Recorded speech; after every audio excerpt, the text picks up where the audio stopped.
Gentlemen, dear guests and delegates, let us welcome on the stage our masters of today's opening ceremony. They are members of the Board of Advisors of ISEC Russia, two ISEC alumni which are both in the Hall of Fame of ISEC International, Hannes Chopra and Nikolai Sekomsky.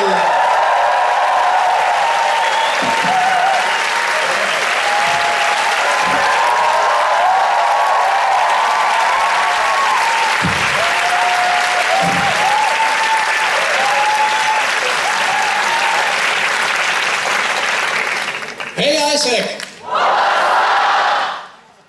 I'm Hannes, this is Nikolai. I want to briefly introduce myself. I was born, as you can see, in Germany I have Indian roots and since 9 years I'm in Russia. I'm an economist by profession, and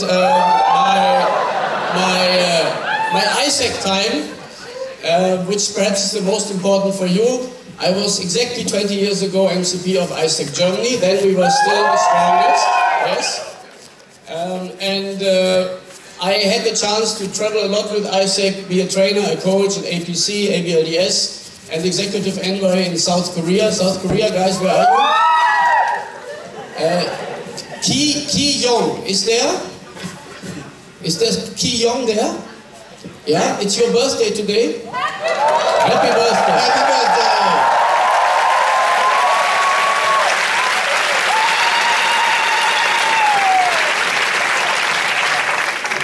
And my last employed job was being the CEO of one of the largest insurance companies here in Russia, Rosno, which belongs to Allianz Group, where I spent 16 years of my career.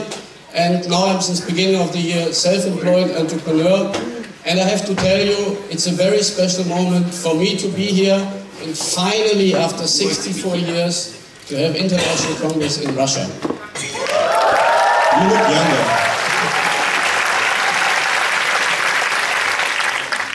ISEC has changed my life in many ways, so I'm very, very grateful also that I'm able to host you today.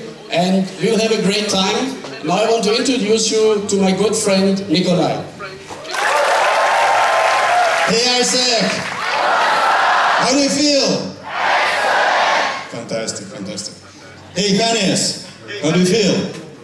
Great. Yeah, that's alumni, clearly. Yeah. Well, let me quickly introduce myself as well. Well, as you can see, I wasn't born in Germany like Hannes. I was born in Russia. I was born in Leningrad, or now St. Petersburg. And I think some of you will go to study tour in St. Petersburg. Who's going? Great! Great. Well, I hope the weather will be slightly better than here, which is really unlikely. Okay, so St. Petersburg, I went to St. Petersburg Academy for Engineering and Economics. We have someone from that academy here, yeah? I hope. That was my, obviously, LC ISEC in St. Petersburg. I was LCP in 1995. I joined ISEC in 91. I actually met Hannes when he was very important ISECer of Germany in Wistka, 1993 or 3, I think. But he doesn't remember me. I remember him since then. So after ISEC, which is obviously was my leadership university, I joined Big 6 at the time, now it's Big 4. And then, thanks to ISIC, I think I was growing very fast through my career. At the age of 25, I was Chief Financial Officer of leading Russian investment bank. We have someone from work with Ignat there. And then I was a CFO, Chief Financial Officer of largest telecom company in Russia, then the second largest commercial bank in Russia. And my last day job was Barclays, CEO of Barclays Russia. And as a Hannes, my main job is to be here to be a master of the ceremony. But also, at night time, I'm an angel investor. So guys, if you have some great ideas, after ISEC, and then if those ideas are as good as Facebook, I hope, right? Just, you're welcome. Okay. And now, we want to introduce you to someone very special to this Congress. Without this person, this Congress wouldn't have happened. A person who has really taken the courage, the heart, the passion to say, still at an early time when she was MCP, yes, we need to get this Congress here. Yes, we need to make it happen. Yes, we need to create history for ISEC and for our country, who has, since that day, hardly slept properly, still looks good though. Please give a round of applause to the President of the Organizational Committee of ISEC International Congress in Moscow, Malala Babiashvili!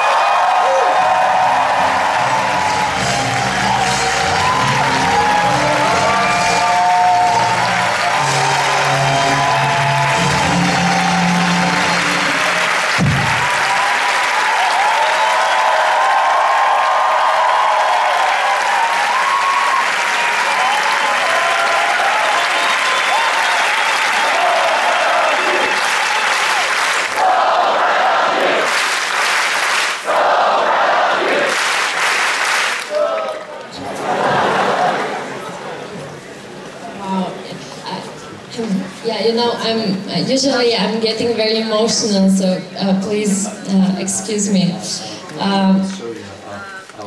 This moment, I was imagining that throughout the year, and in the most challenging times, what kept me going is this moment when I see you all together in my home.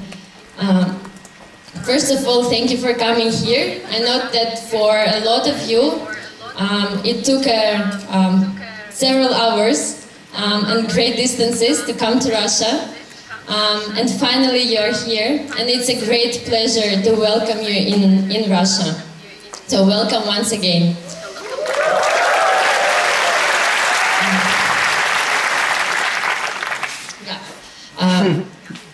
There are several things that I want to say about my country. And as you know, Russia is the largest country in the world. It takes 1/7 of the earth. We speak over 100 languages. As you might know, it can take you 7 days by train to go from one side to the other. This is country of matryoshkas, literature, Russian ballet, Russian circus, architecture, and beautiful women.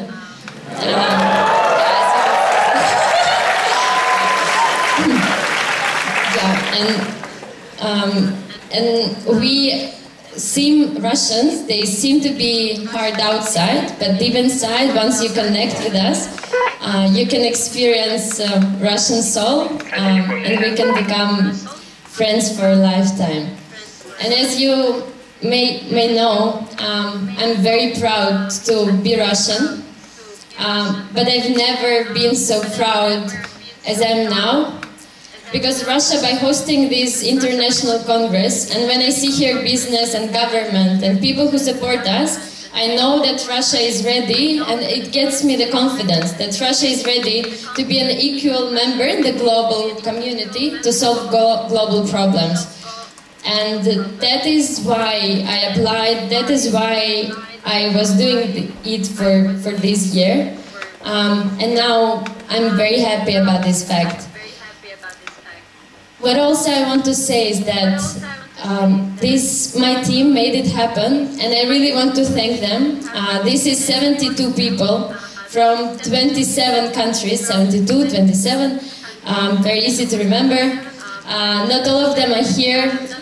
Someone is doing coffee break now outside, but all of them, they are working hard days and nights to make this Congress happen.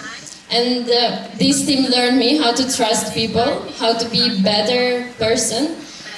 Thank you, CC Congress Committee, for doing this amazing job. And I really want everyone now to applause to everyone from 72 people in the team. So that is for you.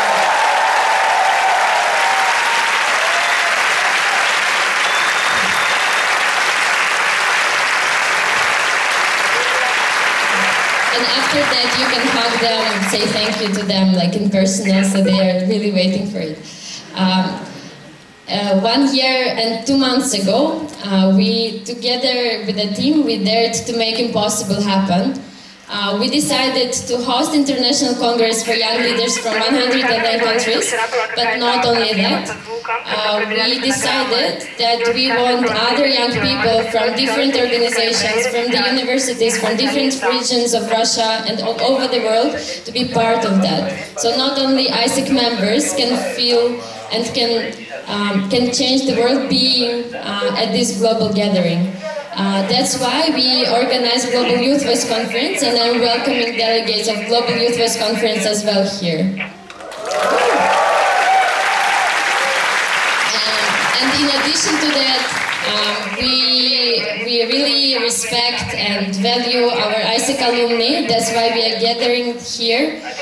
It will be over 200 AIESEC alumni from over 50 countries who will come here in Moscow for AIESEC Alumni International Meeting in this country for the first time in history.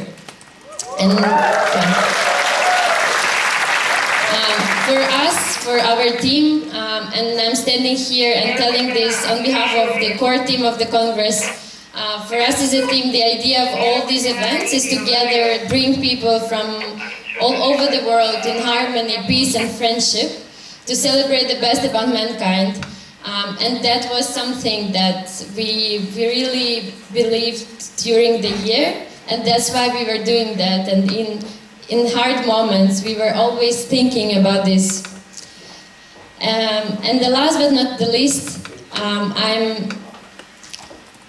when I was sitting here, I was very nervous before telling this speech because, yeah, someone joked at me today. It's like, haha, you had a year to prepare this speech. I was like, yeah, and yesterday I was thinking like what I really feel to tell now, and when I was sitting here I felt like at home. That was first feeling, so thank you for that. And the second feeling was that I'm so happy that the whole world is in the home, you know, where you live, the country which you love. So thank you once again for coming here.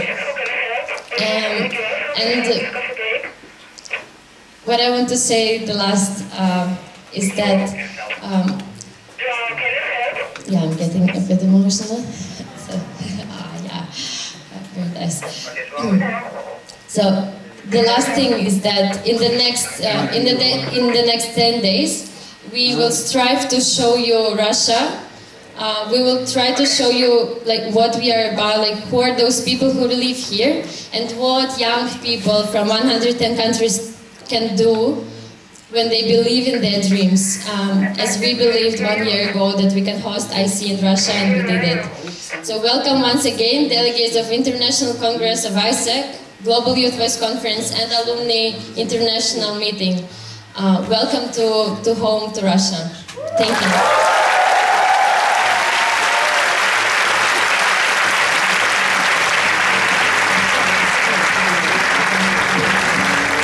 Let's give another round of applause for Manana Bapiashvili, CCP of IC 2012.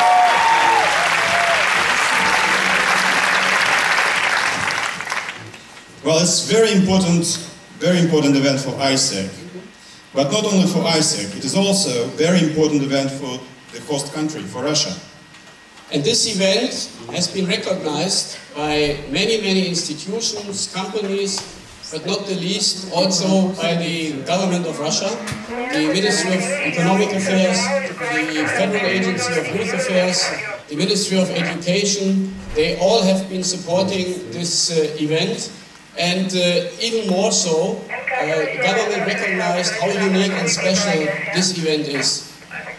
Well, let me read this official letter welcoming delegates of ISEC International Congress in Moscow. And Hannes will translate. Участникам 64-го Международного конгресса ISEC в Москве. Dear participants of the International Congress of ISEC in Moscow, приветствую всех участников 64-го Международного конгресса ISEC в Москве. Я искренне рад, что впервые это важное международное событие проходит в России. I heartily welcome all the participants of the International Congress, 64th International Congress. I'm very, very happy and proud that for the first time such an important event is taking place in Moscow, in Russia.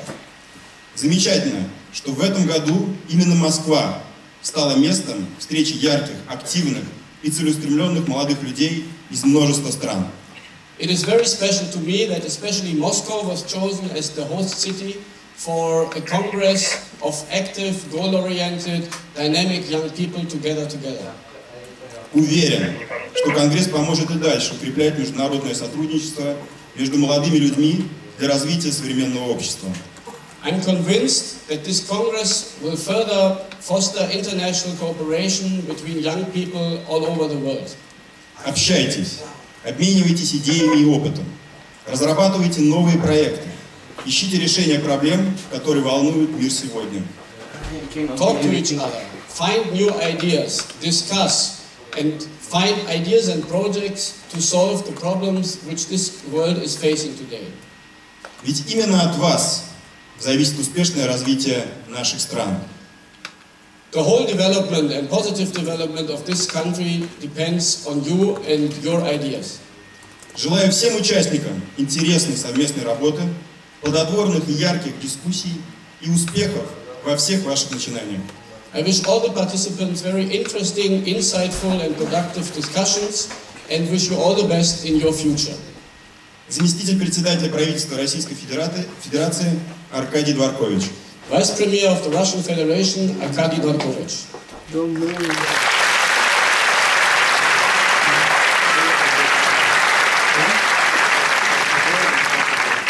Hey ISEC! Do you like it here?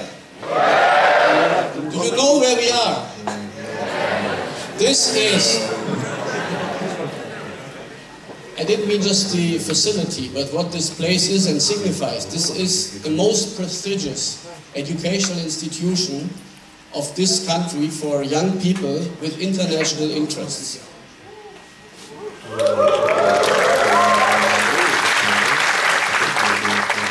Let us thank the MGIMO University authorities on your behalf, on our all behalf, for hosting this wonderful opening and today's events.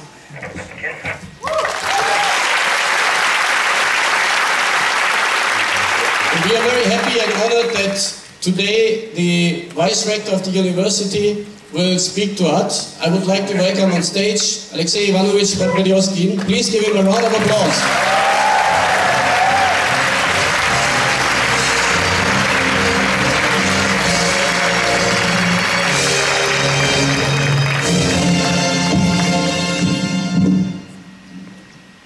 Thank you very much for coming here. I will ask Katya to help me with translation. A very short speech.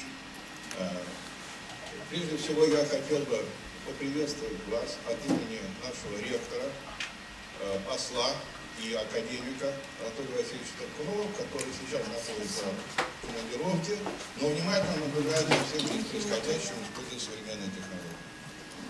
First of all, I would like to welcome you on behalf of our rector, Arkady Turkhanov, who is currently in his vacations. However, he is watching us right now through online broadcasting.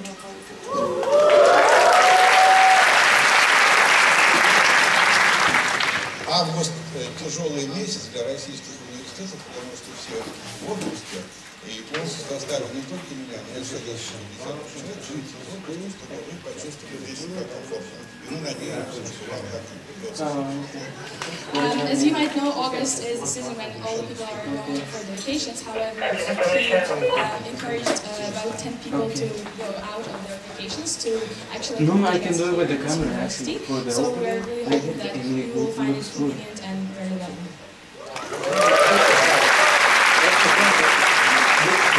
Поэтому, если у вас будут какие-то вопросы, Which one is that? обращайтесь к нашим сотрудникам, которые стараются вам помочь. Hence, if you have any kind of questions or if you need any help, feel free not only to approach the Congress Committee team, but also the staff of this university. Хотя у вас прекрасно работает тот комитет, я такой организации давно не видел. However, your Congress team is really working hard and good, and I haven't seen this kind of organization for. You have camera.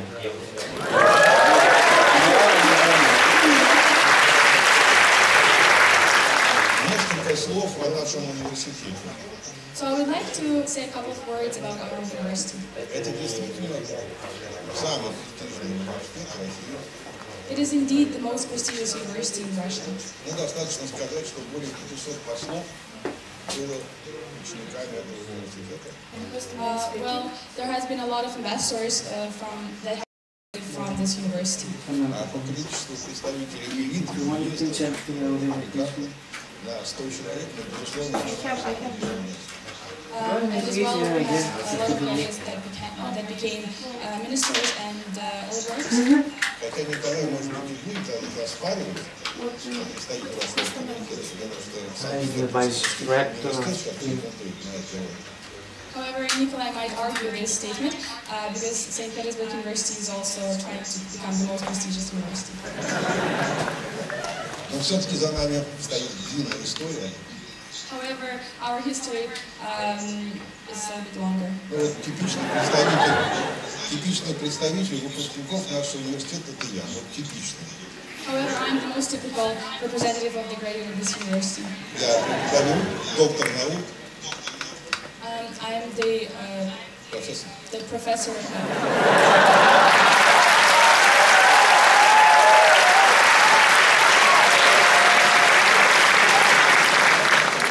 Но в разное время я был и депутатом, и советником президента, и вице-президента. However, I've been also working in politics before, and I've been an advisor of the president. And vice president. Okay, and prime minister, and the Supreme Soviet chairman, and so on and so forth. Nowadays, I'm the advisor to the chairman of the State Duma. So that is the typical student of my university.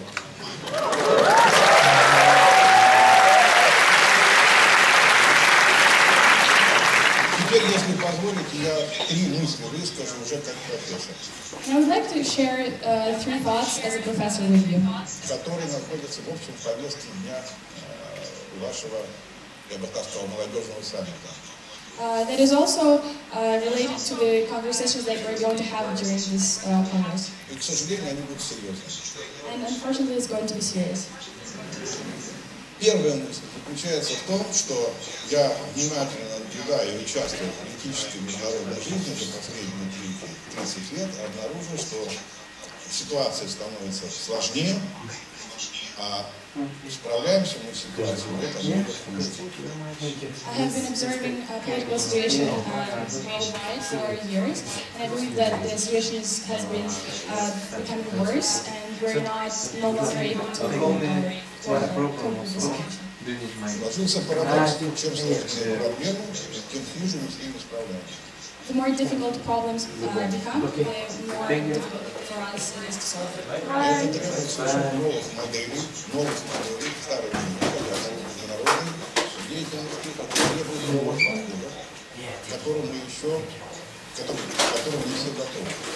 And it involves new approach and new attitude to solve it. However, we are not yet ready to face these kind of issues. Поэтому особая роль и ответственность принадлежит молодым политическим лидерам, которые смогут исправить эту Making to say hello, but I just saw our creation.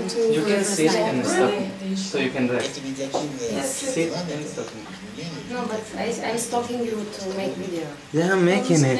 But you can sit so you can be comfortable while stalking. Positive. And you can have a drink to be more comfortable. Stalking me. Yeah. No. Nowadays there are more conflicts, more differences between social layers. He's In general, dean or the situation professor at the university. Oh yeah, we met Вторая yesterday. тенденция, Yes, которая отмечена в повестке дня вашего саммита, это рост значения человеческого капитала. But you two are The like going second to have some interviews or trend something. in our Congress is about Hopefully.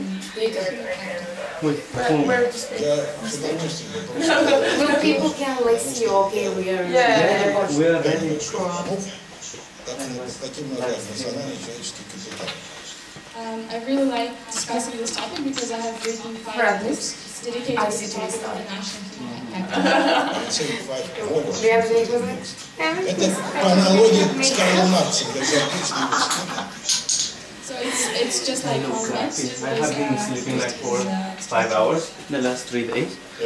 Но для нас принципиально важно And здесь, you know, today I didn't wake up. At 5:05 we woken up by Yegor's phone call. This is the first time in my life that I didn't hear the alarm clock.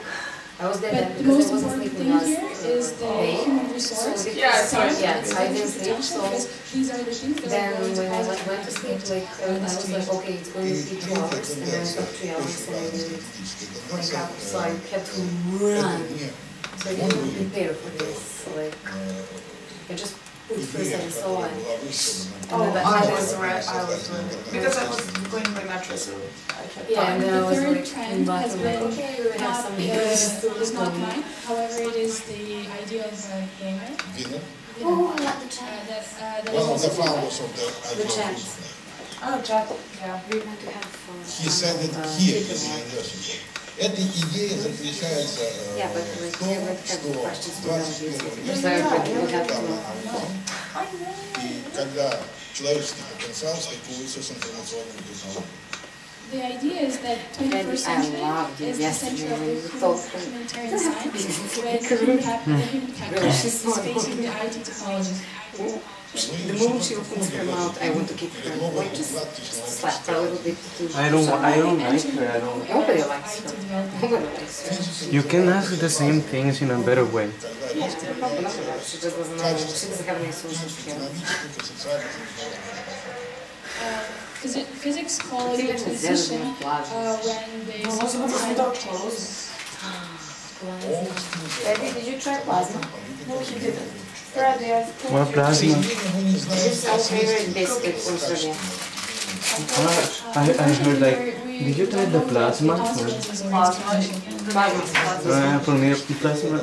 A plasma is Television. great. No, because there's a plasma in Parliament. Of course, my IP life. That is why young political leaders have to Someone monitor posted their on our situation internet and group. Have be you able to registered take yet? over Please say yes or no. situation. В заключение, позвольте мне еще раз от имени ректора I thought for I see or something сначала. and everyone are answering yes, no, yes, no. What can it be? And Registration in the the post end, I'd like office. to welcome you on behalf of my this But you university did it, and right? to wish you good luck with this Congress. Thank you.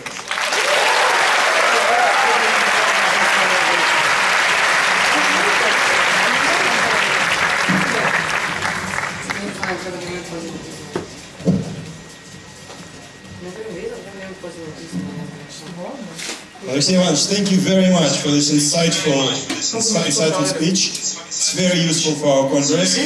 And let's give another round of applause to Alexey Ivanovich. Thank you very much.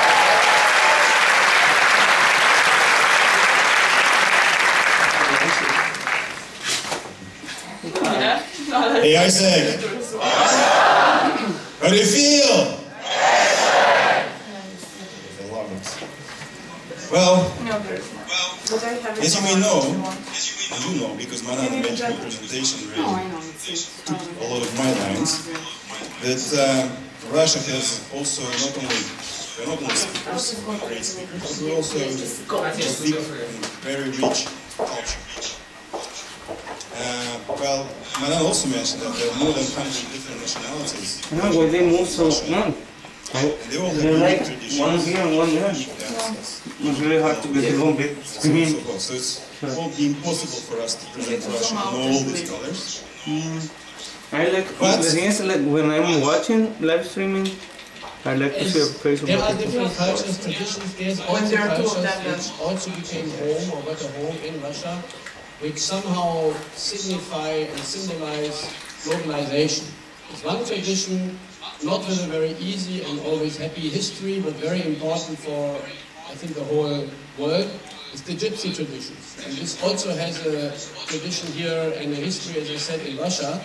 And we would like to know, as Diana told you, that due to different phases of this country, we now see a typical Russianized gypsy dance by the folk group Mega Artists. Please welcome them.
Great.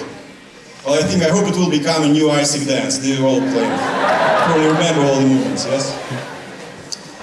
Okay. Doing one place. Nikolai, do you know the famous American company which had the guts to come to Russia, or to be more precise, to Soviet Union in the early 70s, and its beverages? Well, let me guess. Do you mean the company we started our breakfast today with? Yes, exactly. This is one of the biggest investors in this country, and it's really amazing to see how they believe in this country, how much they do in this country and for this country. This is PepsiCo.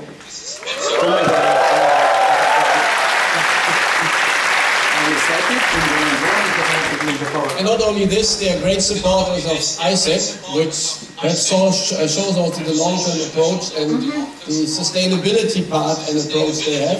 So let's welcome PepsiCo. Next, we're going to show you a new picture of a stage, General Manager, Food PepsiCo Russia, Clive Jones!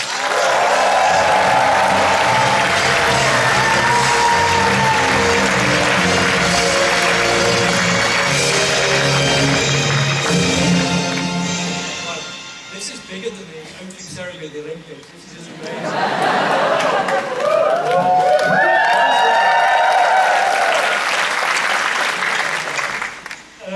First of all, let me say good morning and just how humbled I am to be here. Not only being in a room with over 100 different representatives with representatives of over 100 different countries, but also following the professor and the esteemed colleagues that you have with me today. And let me extend my warm welcome to each of you for the first ever International Congress hosted by ISEC here in Russia. As the gent said, my name is Clive Jones, and I'm the General Manager of the foods business here for PepsiCo in Russia. And it truly is an honour to address so many bright and dynamic young people from around the world here. And I think you'll agree, ISEC is a truly unique global organisation. Obviously it's run by and represents students from around the world. And the fact that ISEC is holding its Congress here in Russia is truly a very important landmark, not only for its members, for you, but also for Russian business, and very much so for Russian society. And I think you'll agree that the team at ISEC Russia has done a truly phenomenal job. I think there's 72 different representatives and 629 sleepless nights. I mean, that's a huge commitment. So I think you've done an amazing job in organising this conference, and we really believe that no doubt it will have a very impactful, positive impact. And it's, PepsiCo very much share ISEC's global vision, and we're very committed to do our part to build a much more vibrant society. Yeah, people saying something about the PPT. Our company, as I'm sure you're aware, is a global food and beverage leader. We have net revenues of over $65 million. And we have a product portfolio breakfast, by the time we go to bed at night. Maybe I can. It's 22 brands. Good work, ICTV, impressed. We got the feedback that they're impressed. We have the PPT on next. PepsiCo in Russia employs 25,000 The world that is not Russia. We operate 49 manufacturing sites across the whole of Russia. Very recently, in 2001, we welcomed Wimbledon, which is Russia's largest dairy producer, into the PepsiCo Russia family. The sheer scale that our business has gives us a great responsibility. But at the same time, it gives us a fantastic opportunity to really make a positive change that benefits everyone. And PepsiCo, on a global level, has made very, very concrete commitments to the sustainable growth of our business, and very much more so to the communities within which we live and we operate. And we call these commitments our performance with purpose. And they sit within and integrate every single thing that we do every single day. And it's about integrating and fostering human, environmental and talent sustainability into every aspect of our business. So our sustainability agenda and a belief in the incredible talent, the passion and the drive of youth from across the globe is why we wholeheartedly support ISEC and ISEC's mission to engage you, young leaders, and to provide them with the resources that they need to develop their skills.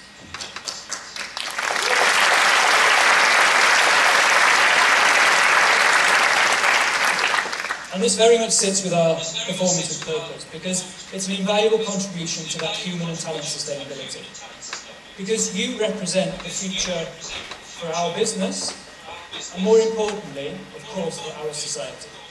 And we firmly believe that, starting today with this Congress, it'll provide each of you with incredible and valuable new ideas, with wonderful contacts from around the world, and with the skills that you can use to improve the world within which we live. So you'll see many people and many team members of mine from PepsiCo here in Russia over the coming days. And they're very much looking forward to engaging and discussing with many of you over the coming week or so. So as PepsiCo and personally, we're very, very proud and very excited to be part of this wonderful event. And we hope that you'll benefit from the conference, and we truly wish you the very best of success over the next week and in what will be undoubtedly very successful futures. But most of all, I implore all of you to enjoy your time here in Russia, the country that is now my home, and the most wonderful rich experience in this fabulous country. Thank you very much.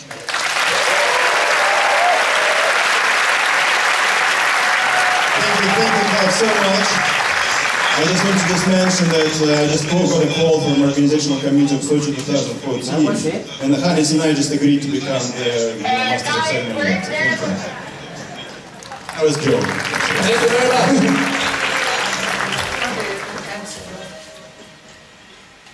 Hannes, do you know one of the oldest Russian companies, which was founded back in 1857? You mean the company which has more than 1 million employees and which connects continents and people like Isaac does? This is a company, one of the very successful and exciting examples of a transformation, Russian Railways. And before we invite the speaker on the stage, we would like to see a small video of Russian Railways. Applause.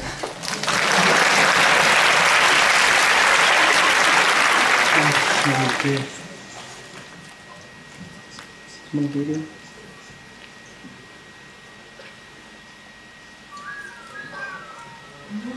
No, don't, guys.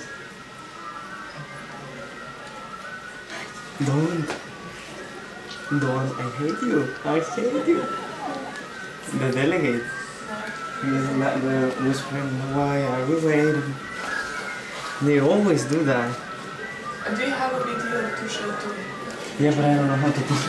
Our video systems don't necessarily work as good as the FGD, the Whaler. This is live. Why are we waiting? Virtual delegates.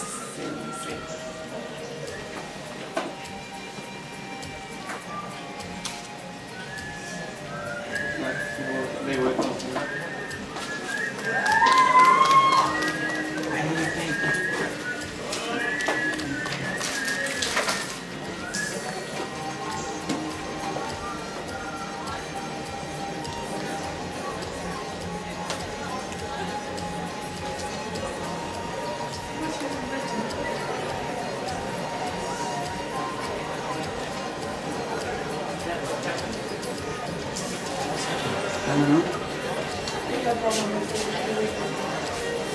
Katja, can you start with the microphone?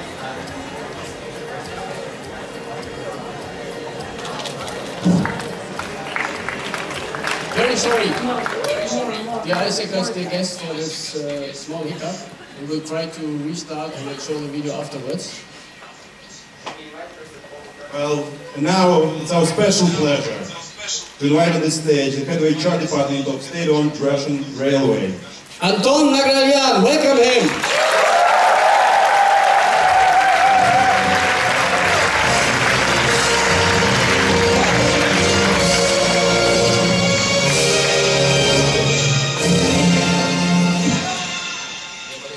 To the Congress, so in the first place I'd like to greet you and wish you effective work at the Congress.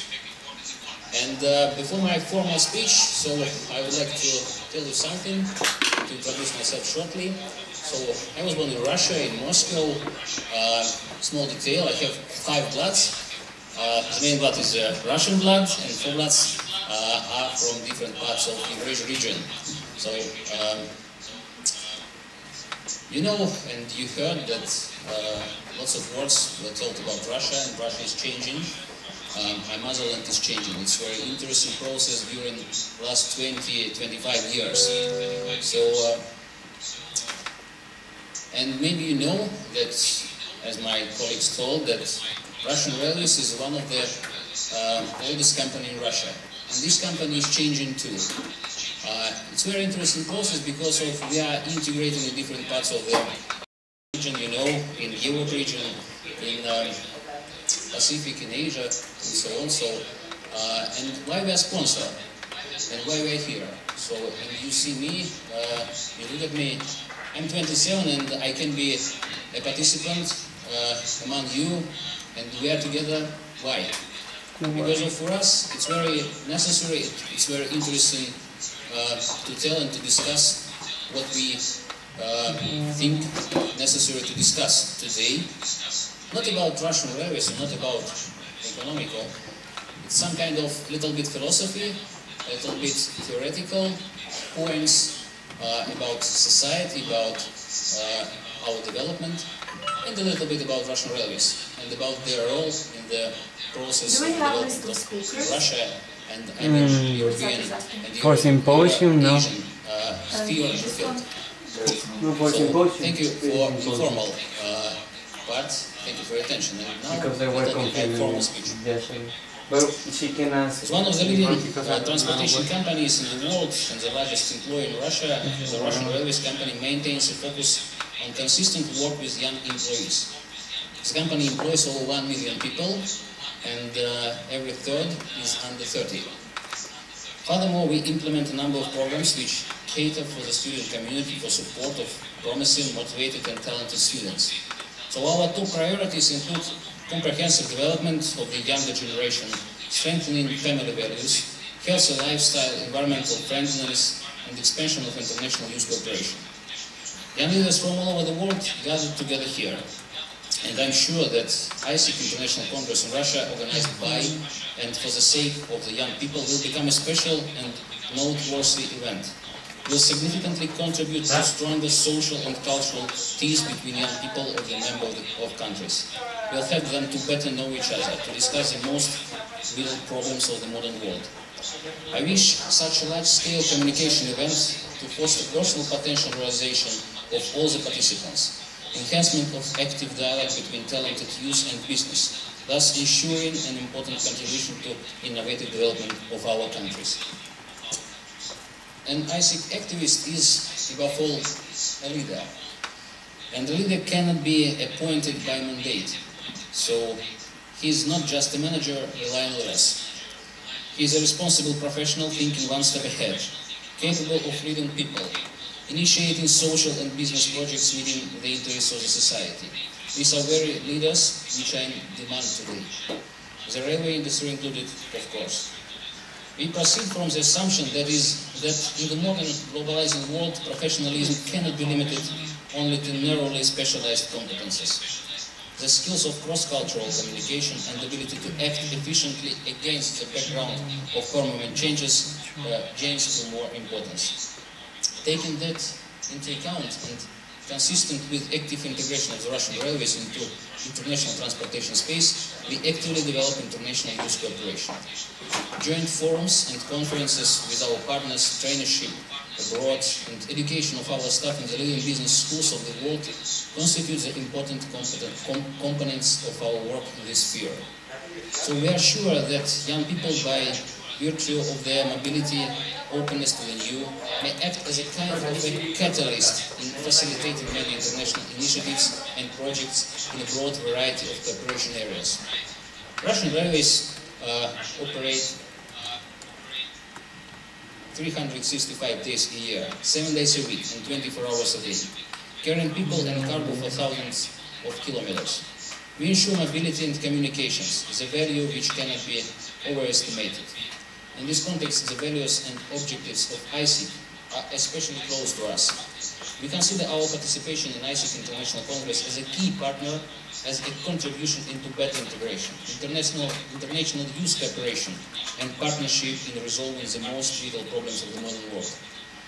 And once again, I wish participants and organizers to hold a successful Congress, have interesting discussions, and establish new, useful contexts. Thank you for your attention. And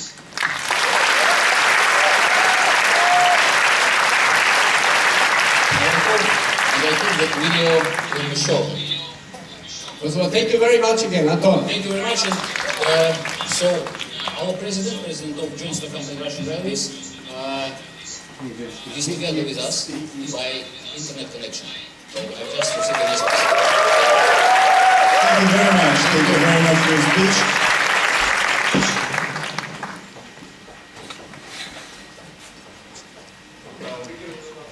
There are always some problems with videos, as I remember. Okay. Well, among our partners, there is another icon company for Russia. Well, this time it's a large, well, actually the largest privately owned commercial bank in Russia. And you know, today video is not our, sorry, not working the best, you know, what you've seen. Well, we saw the video before, and we can tell you, but we were supposed to have a video from our close friend, our good friend, Alexei Marey, who is also the CEO of Alfa Bank Russia, an ex-ISIC alumni, and member of the board of ISIC Russia, otherwise But what we have a very important person from Alfa Bank here to address us in person, the head of PR, Leonid Ignat. Please come on stage.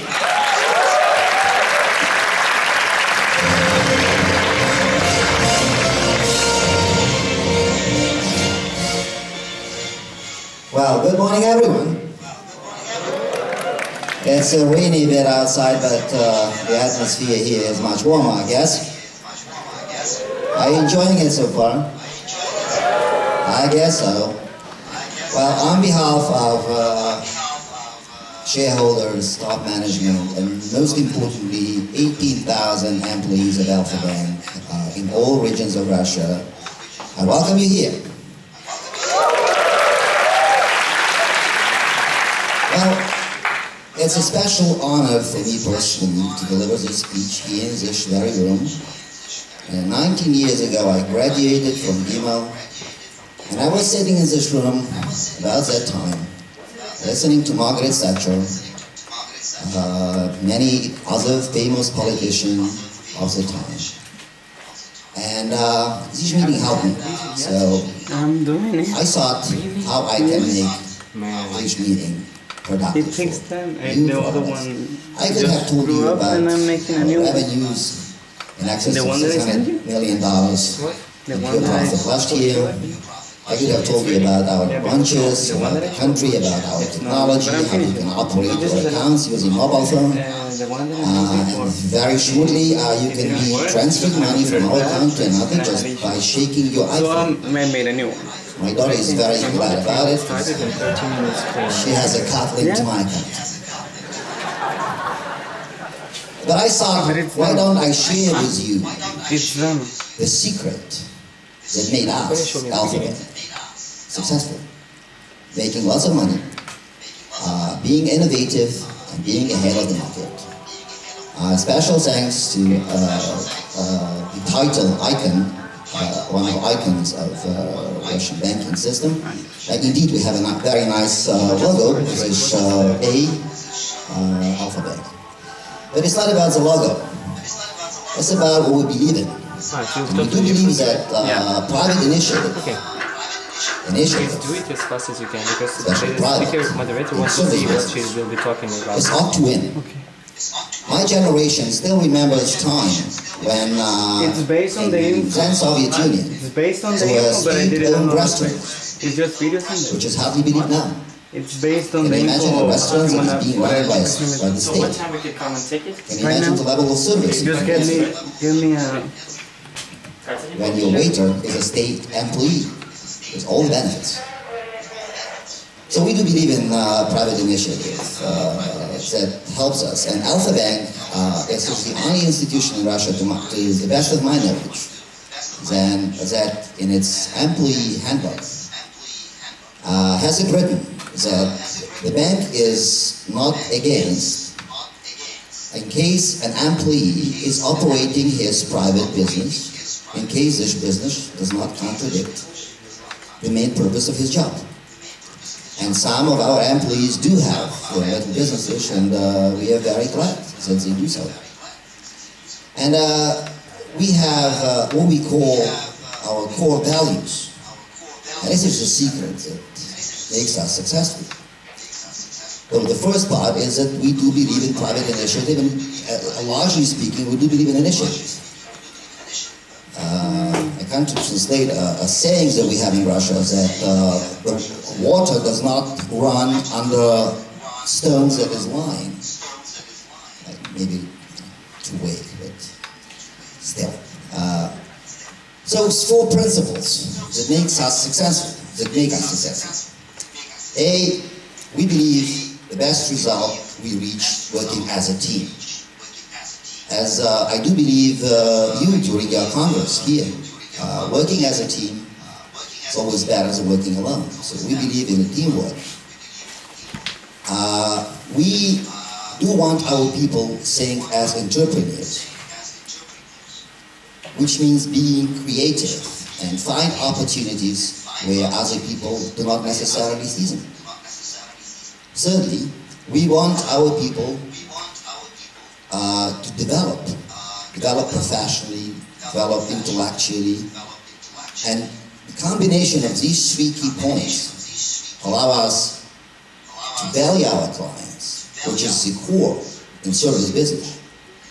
And by clients, we do understand also internal clients, which means helping each other, serving each other when working as a team. And the third thing, which is very important, Alpha Bank, we turned 20 last year. By world standards, it's nothing.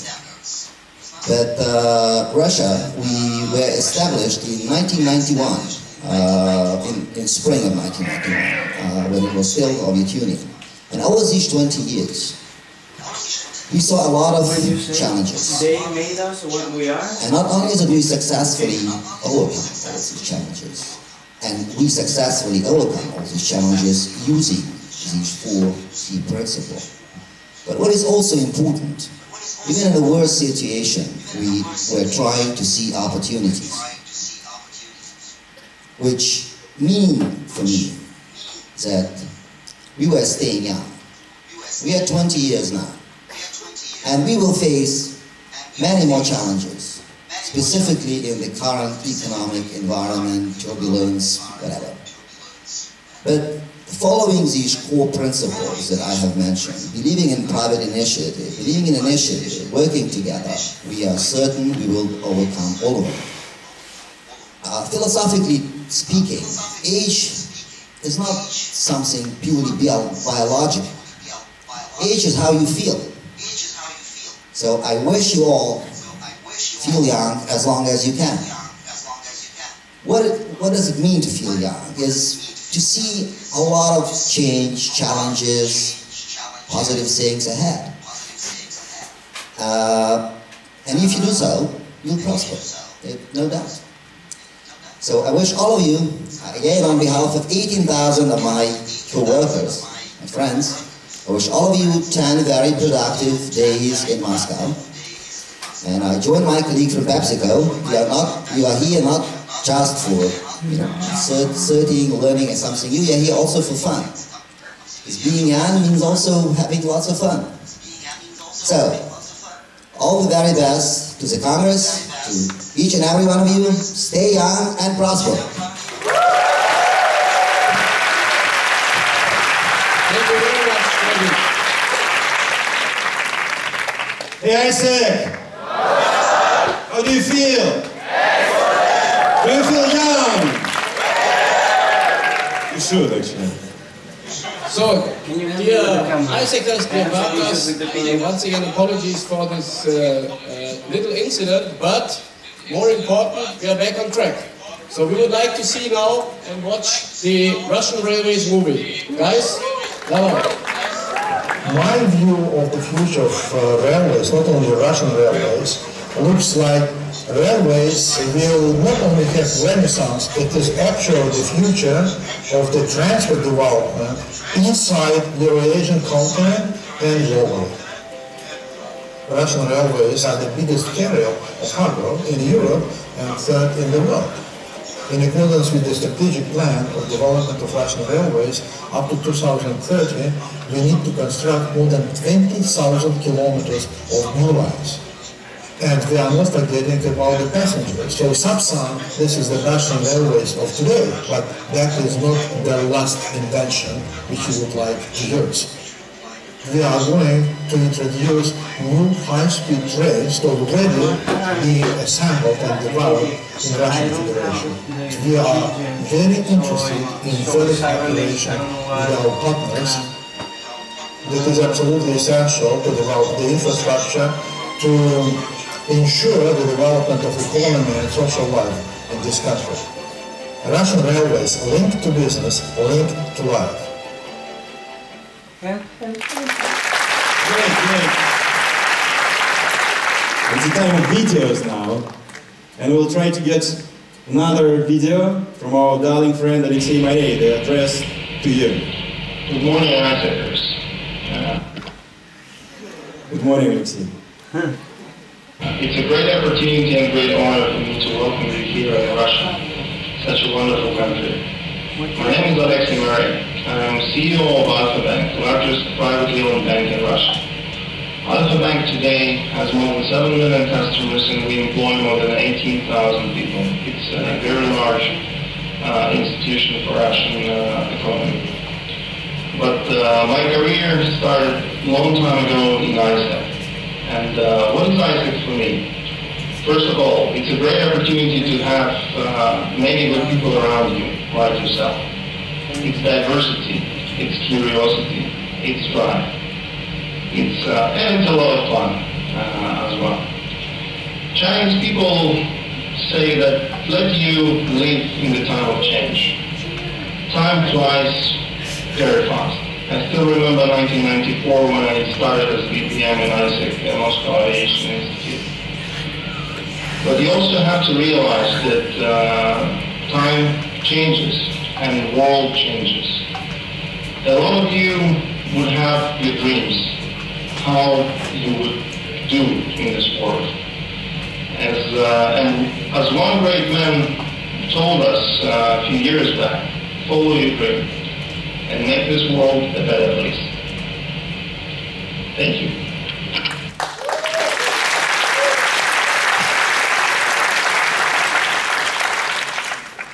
You will also have the chance to meet Alexei in person during the Congress and at the Alumni Congress. I would now like to once again thank our main sponsor PepsiCo and the key sponsors RGD and Alfa Bank, because really with their help this Congress is possible, and you have heard what I found really inspiring, that this is really supporting ISEC because of the purpose ISEC has. I think this is a real reason to be proud of, that we could gather and that the CC could gather such partners who really believe in ISEC. Let's give one big round of applause again to our partners.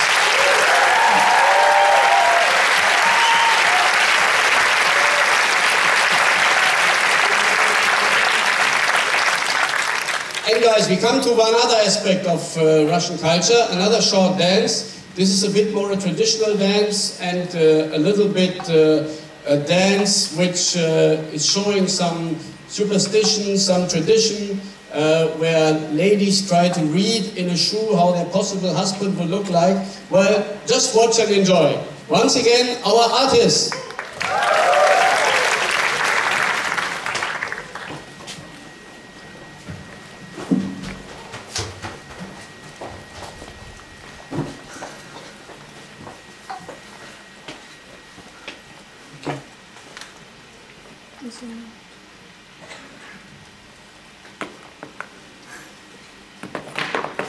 Why are they so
Let's give another round of applause for our folk group and reggae artists.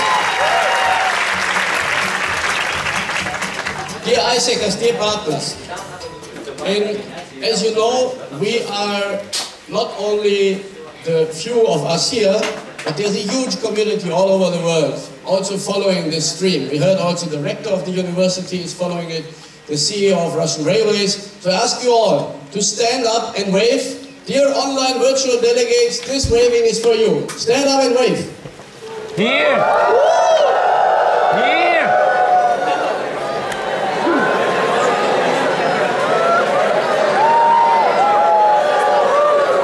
Thank you. We get seated again. We are now approaching the official opening of the International Congress. And I would like to invite to the stage the MCP of Russia, of ISEC Russia, Olga Tsikhankova.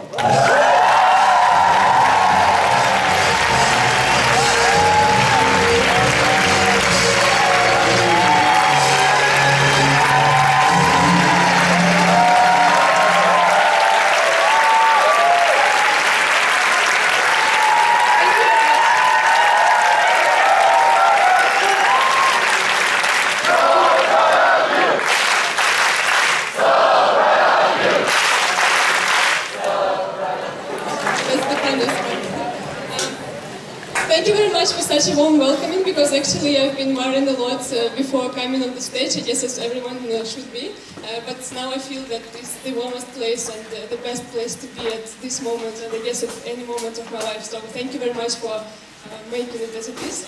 So good afternoon, ladies and gentlemen, dear ISECers and guests. My name is Olga Tsikhankova and I'm the current president of ISEC in Russia. And to start with, actually, I'm originally from Siberia. From Krasnoyarsk, you may try to pronounce that, Krasnoyarsk. So yeah, this is the city of Russia, that's important. And since my childhood, I've been hearing lots of stereotypes about it. So, for example, that there is a winter season during the whole year, or that there are bears walking on the streets, or even like this, the best part. Some people are mixing it up with Serbia, which is kind of another country, and a lot of people think that Siberia is not a part of Russia, but it's another country. Yeah, so for you to know, it's not. That is the part of Russia. If you look on the map, it's right in the middle, and there where I come from. So this Congress is actually an opportunity for me and for us as a country to show you what really Russia is, to show you this country as this country that I love, hospitable, diverse, people who may look bold, but actually really warm inside, who are ready to give you the last piece of food or of clothes or anything. Yeah, I thought that they drink. With white nature, with very like beautiful nature, white fields, mountains, everything, amazing nature, beautiful and breathtaking. So now there are people of 110 countries sitting here in this plenary, and you actually can discover this country for yourself. So please take this opportunity. I really ask you to do that, because this country is amazing and you have this chance to do that. That's why you actually can fly to here. So moreover, there is another part of this Congress, that there are different events going around as well. So for example, Global Youth Conference or Alumni Congress. And you know who has organized that? There are 72 young people around my age, or maybe younger. So who have organized this Congress, this Alumni Congress, Global Youth Conference and everything. And actually, they have never done such kind of events before. So imagine if each young person in your country, in Russia, would be able to do that. And in my life there is the strongest belief that I ever had. It's belief into individual's person's power. And I really feel that each of us can do anything if you dream about it, if you really believe in it. And the Congress Committee team has proved it to us. They have worked hard to make this dream happen, and now we can see that, yeah, it's possible. And that's actually the power of our organization, the power of ISEC. If you dream about something, you make impossible things possible. And I actually would like to thank very much the Congress Committee team for really making it happen. The ISEC overall, have their webcam in Russia. For our partners to do it with us, because actually you can't do alone such kind of events, especially in Russia, it's really hard. So thank you very much everyone for making it happen. And I actually wish you to have a life-changing experience in Russia, to each of you, to the delegates of Global Youth Conference, to the delegates of International Congress. Enjoy this experience. And I actually can't express how much I'm honored to stand here welcoming 110 countries in one room, the whole world in one country, in my motherland that I love and I'm proud of. So on behalf of ISEC Russia, and from the very bottom of my heart, welcome to Russia. Thank you very much. And actually, there is another very special person that I would like to welcome on the stage. And can you guess who is that? Yeah, actually that's the president of ISEC International, Florent Mailly. So please,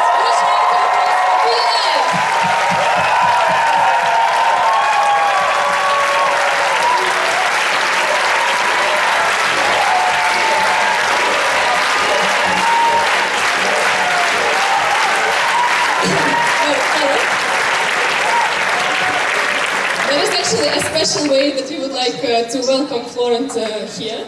This is a tradition of bread and salt in Russia. So the bread is actually a symbol of wealth and prosperity, and the salt is protecting human beings from hostile forces and influences. So the process is that the guest should break off a piece of bread, salt it a bit, and then eat. Which actually, before you do that, I will explain what does it mean, just to ensure that you understand what does it mean. So what actually it means is it brings good luck to a guest, and it symbolizes that the guest and the master of the house are establishing relationships of trust and affection. So please, Florent, welcome to Russia.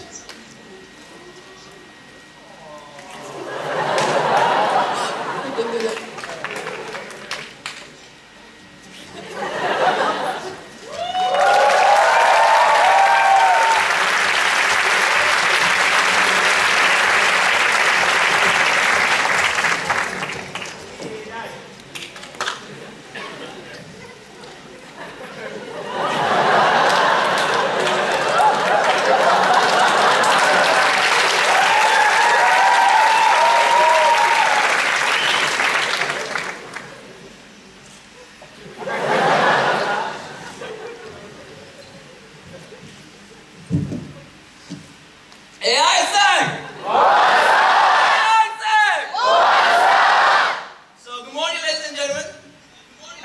And on behalf of ICE International team, I'm very, very humbled and privileged to be standing in front of you at this very nice auditorium.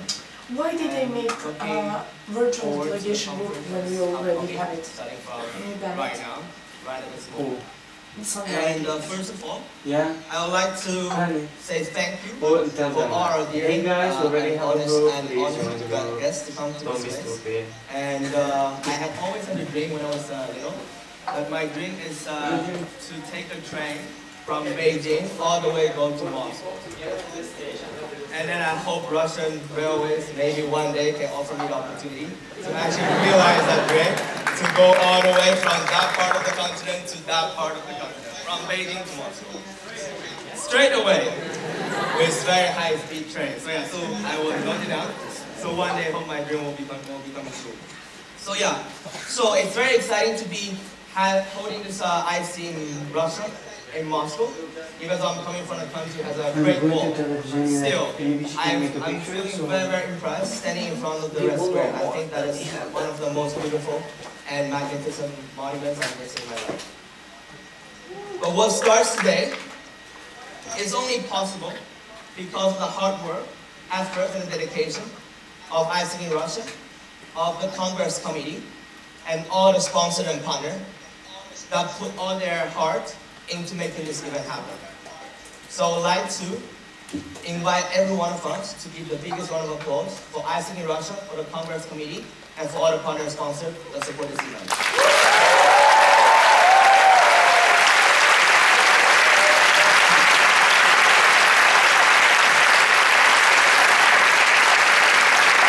The organizing committee's passion has been the driving force of this conference.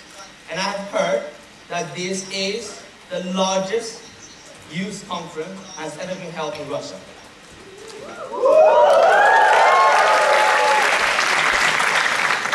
I'm very, very proud to be here to see ISIC being used as a platform for empowering and developing youth in this country and to connect young people here in Russia to young people from all over the world.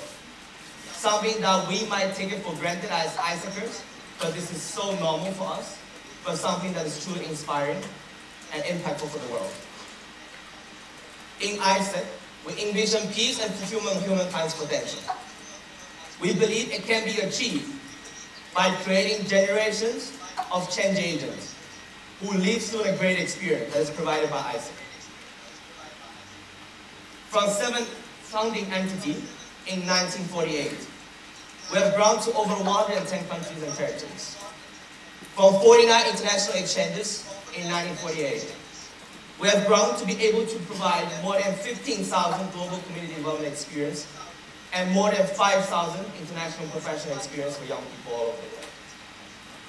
From the first 7 leaders, we have grown to more than 85,000 young people being members of this organization all across the globe. At the same time, I believe that the values that were present since the founding of ISIC 1,200 are still true and are at the very core of our heart. We believe in activating leadership. We're so great. We believe in demonstrating integrity. We believe in living diversity.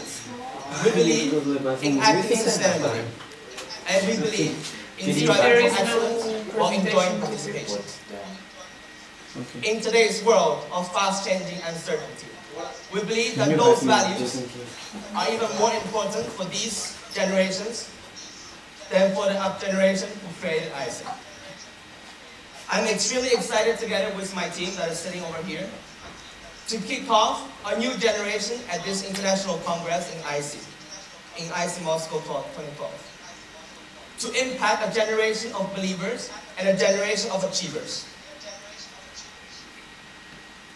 To provide the leaders that the world really needs. To provide the leaders the future needs. This conference is a key moment for ISIC's progress. And we are gathered here to turn our ambition into achievement. And we are all fired up, and we are all ready to go. When the ISIC community comes together, it always gives us a very special atmosphere. You can hardly picture this conference is held by 72 CC members from 27 different countries that is going to be delivered by the 21-member ICE International team coming from 19 different nationalities and with 600 delegates from more than 110 countries and territories. This only happens here and only happens once in a lifetime. And I cannot picture anything more beautiful than that. There's an ancient Chinese saying, those who are capable should not avoid to take more responsibility. And I think this is a call for young people. This is a call for our generation.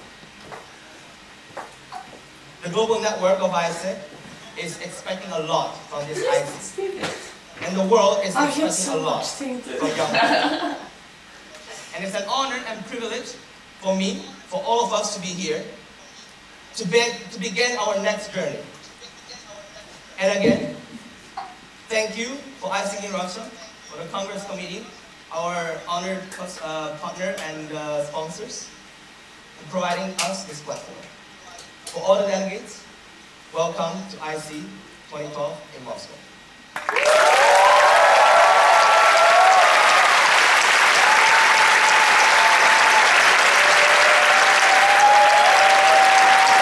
So I would kindly ask all of you to take the seats in the plenary and to watch the video.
For the unique event we are going to hold today.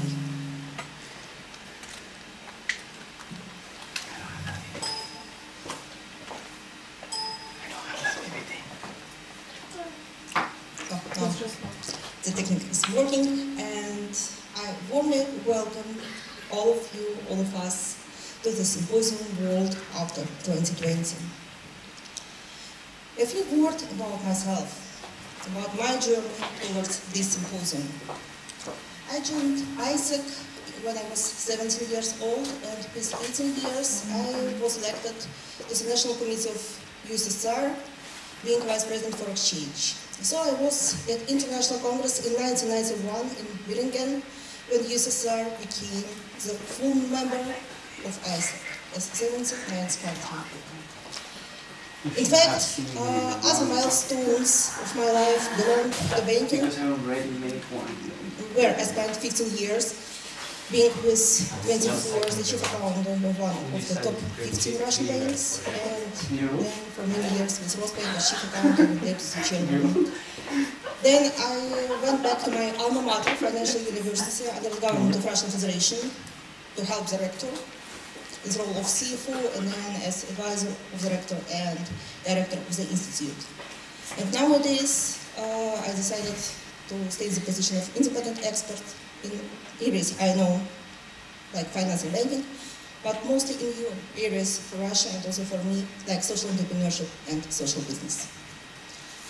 Also, I'm on the board of advisors of ISEC USSR Russia for more than 10 years, and on the board of advisors of the International Congress. So, when we heard for the first time at board of advisors the idea about bringing the symposium to International Congress of ISEC, we asked the young people why, and they told us that it's a tradition in ISEC that at day zero there is always a panel discussion about world issues. But this year, this Congress, a new idea was brought up. So we have 800 delegates. There are 111 countries presented, or 40 regions from Russia. What we are going to do? We are going to have 5 blocks with 5 live issues this day. We are going to hold 20 workshops. And in the end of the day, we will come here to the plenary for the closing with 1,000 ideas from young leaders from all over the world. You see these empty blank sheets on the walls. I really hope that at 5 p.m. we will see no empty space on them, all of them filled with your ideas. All the ideas will come to the ACT plan, Dare to Act. And this ACT plan is going to be sent to over 50,000 young people all over the world, to give them opportunity and chance to be involved in your ideas and to come to the team to realize the projects brought by your ideas. A few words about today's journey. Now we are going to have a panel with great speakers, I promise, and they will show the present and the future of the selected topics. Then we will have an extraordinary lunch. After that, workshops with 20 companies. And you will have special time here, about 20 minutes, with very unusual for ISEC, silent and relaxed music, just for the time to gather your thoughts, people are to confused think with about the what you were Also, I am inspired, confused. I think and which ideas there are you like would like to 4 share openings. with thousands Yeah, of tomorrow young is opening people all plenary. over the world. So I'm the plenary. And you will We put had your 3 ideas openings. on the walls. The opening, Yeah. the opening, The closing. and tomorrow opening. The global village opening, and tomorrow opening.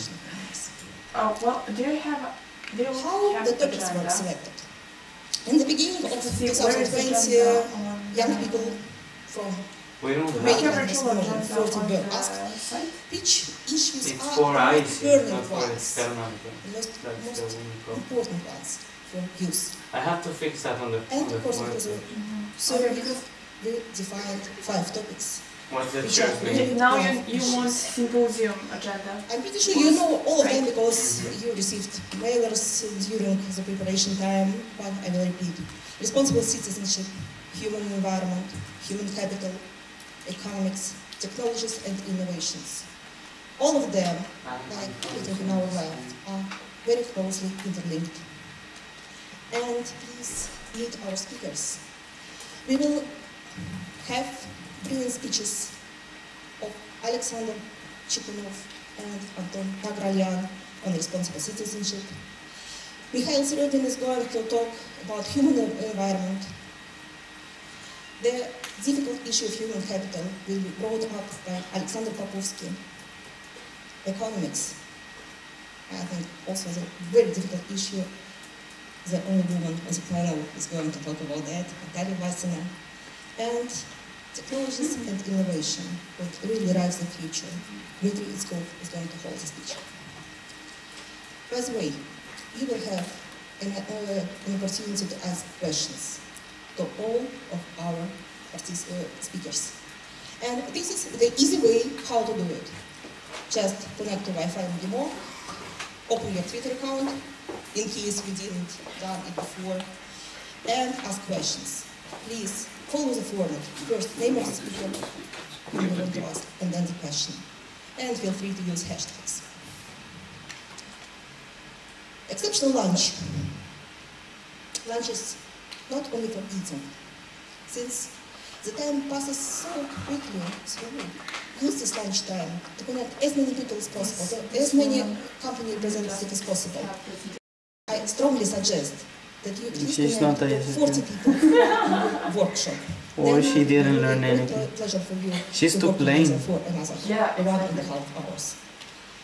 There are the topics of workshops, but you can find them all over this university building, on the walls, and you have them in the bus. You know to which group you are appointed, and volunteers and CC will guide you. Please, listen, share, create during your workshops. Get inspired with the ideas, or bring the ideas and projects you already have. Dare to come up with ideas, and bring them back to the plenary. We are going to make together a picture for a better world. So, welcome to the panel.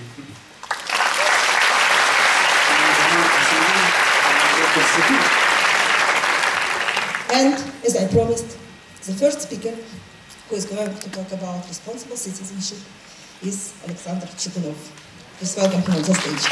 And when he's slowly coming to the stage, I will tell a few words about him. He's a businessman, a man who participated in creation of Russian stock market in the 90s. You can believe me, in the 80s there was no stock market in Russia. So, in 2000s, he participated in creation of electricity sector reform. And now, by chance, he tries to save the world for his kids and for the whole mankind. Why? You don't know it in seconds. So, Alexander, welcome.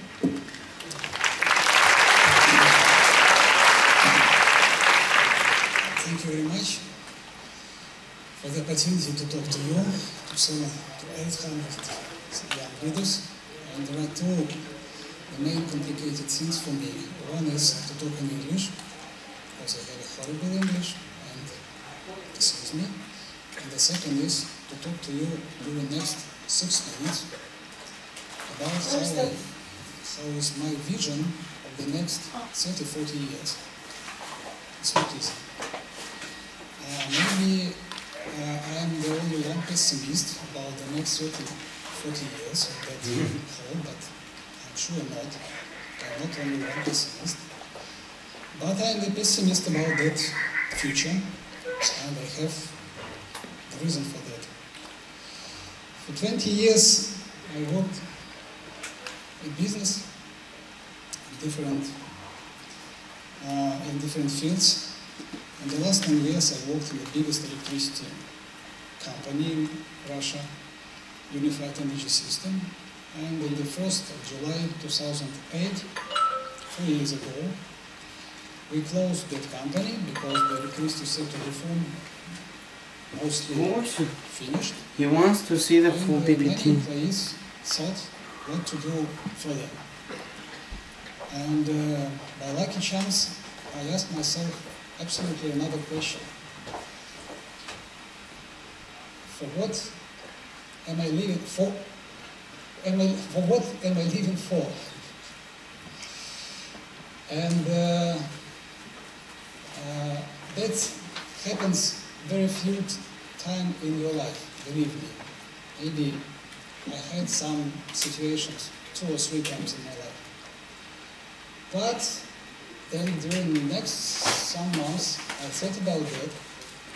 I read the smart books and I looked at the answers. And then one day that answer appeared. And the answer was very strange for businessmen.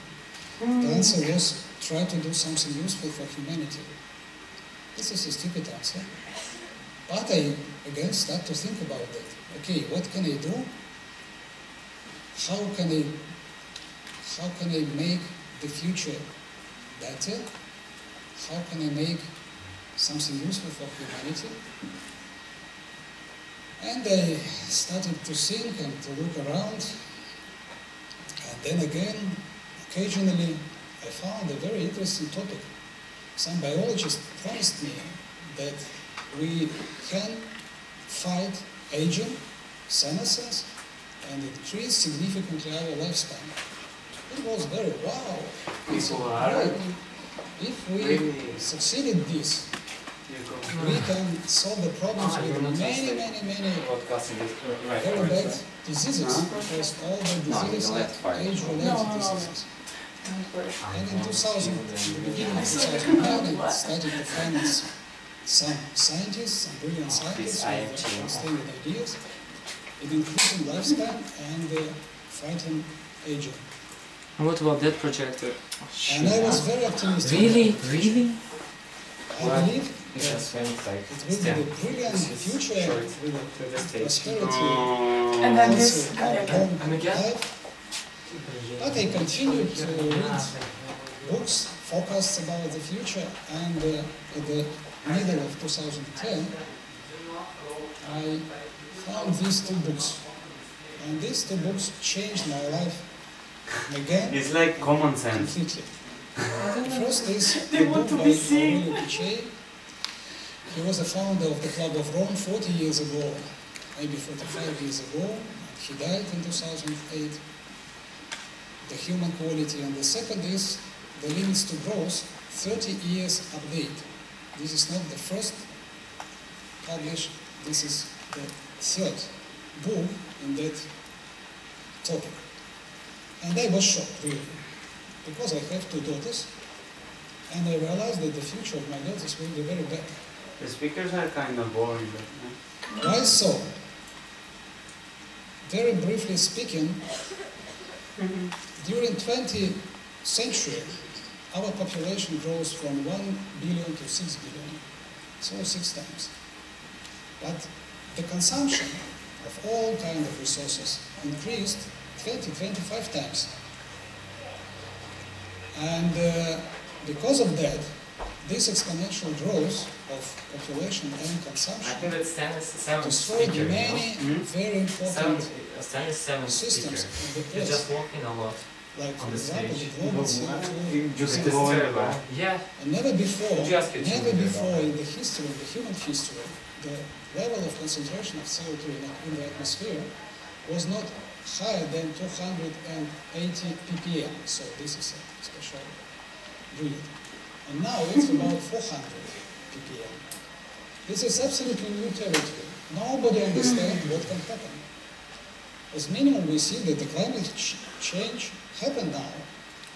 We see floods, the droughts, the increasing of crisis in grain, the problems in the poorest countries, and there are 4 billion people who live now in the poorest countries. So for them, this is a catastrophe. Not for the United States, of course, but for 4 billion people, this is a problem. And many other things happen, and we see that in many regions we have a deficit of fresh water. And this is very bad for agriculture, and for drinking, and for our buildings. We use fresh water for everything. And we see that we will have the deficit of oil in the next 20-30 years. And after that, the oil will finish, for sure. And the most interesting thing is that that is the consequences of industrial development only 1 million people on the planet. Yeah. during the last 20 years, another 2 billion in Russia, in Brazil, in China increased their wealth. It's good. The most paradoxical conclusion I have now, that the progress for one family, for one country is very good, but totally it's very bad. Because we have very stupid technologies, we have very low efficient and very ecology unfriendly. And we went to the scientists, to the thinkers on the planet, and now we have contacts with the main part of the thinkers on the planet, believe me. And we ask them only one question: what should we do? Is it possible to prevent that catastrophe will come? And we had many discussions during the last 2 years, and we see that we have great challenges. We should change this stupid consumption habit of overconsumption. We should create the absolutely super efficient technologies, 10 times more efficient than everything what you know. It's impossible, but we should do that.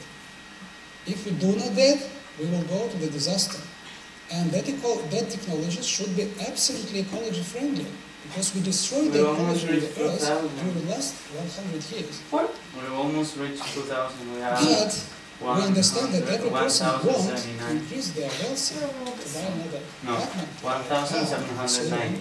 So I'm afraid that we'll go to the abyss, to the catastrophe, and that means that during next some decades we should increase our resilience. And we try to think, okay, what should we do now? And there is no answer. No thinkers gave us the answers. And we decided, okay, we should create our own action plan and start to implement everything what we can implement.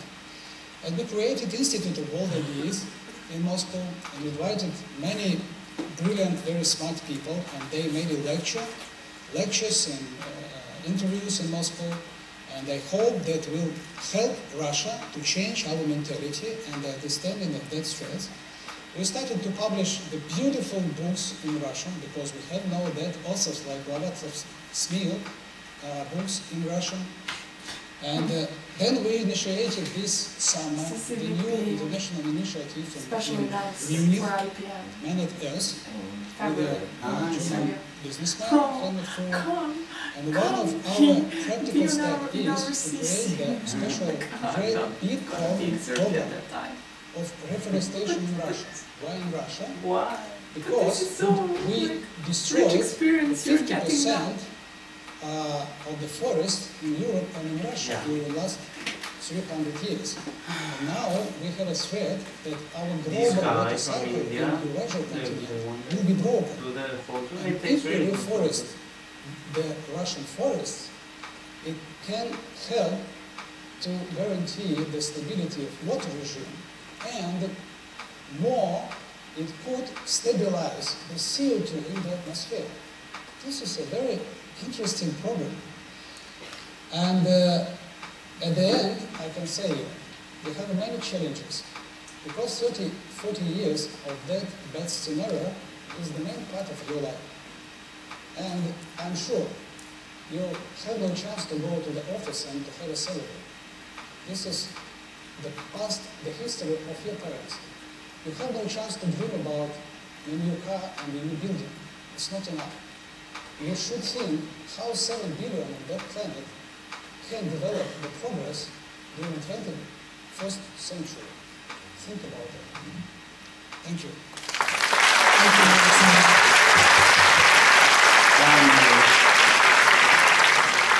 Sometimes I hate the role of moderator, because there are some topics which really need more time to talk about, to think about.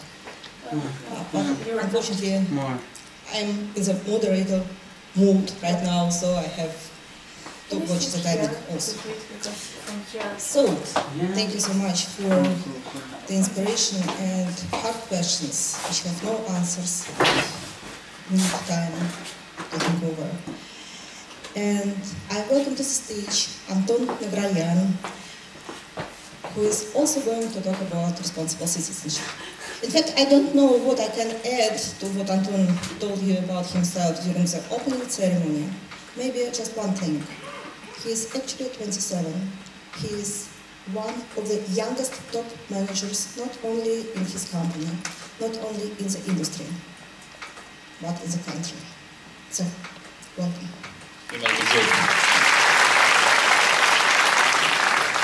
I know this photo. Thank you. So, at the beginning of our event, so you've seen the video with short introduction of Russian Railways and short speech of our president, Mr. Yakunin. So, and Mr. Yakunin is co-founder and president of the World Public Forum Dialogue of Civilization. So, and some of us, I mean, managers in Russian Railways, we are involved in this forum too. It takes part regular each year on Rhodes Island, and this forum is about the development of our civilizations. What we have to do, how we have to develop our societies, and how we must construct the dialogue between civilizations about the problems, about the issues, and so on. So, being here, so at first I'm a representative of Russian Railways, of course. They won't see the PPT.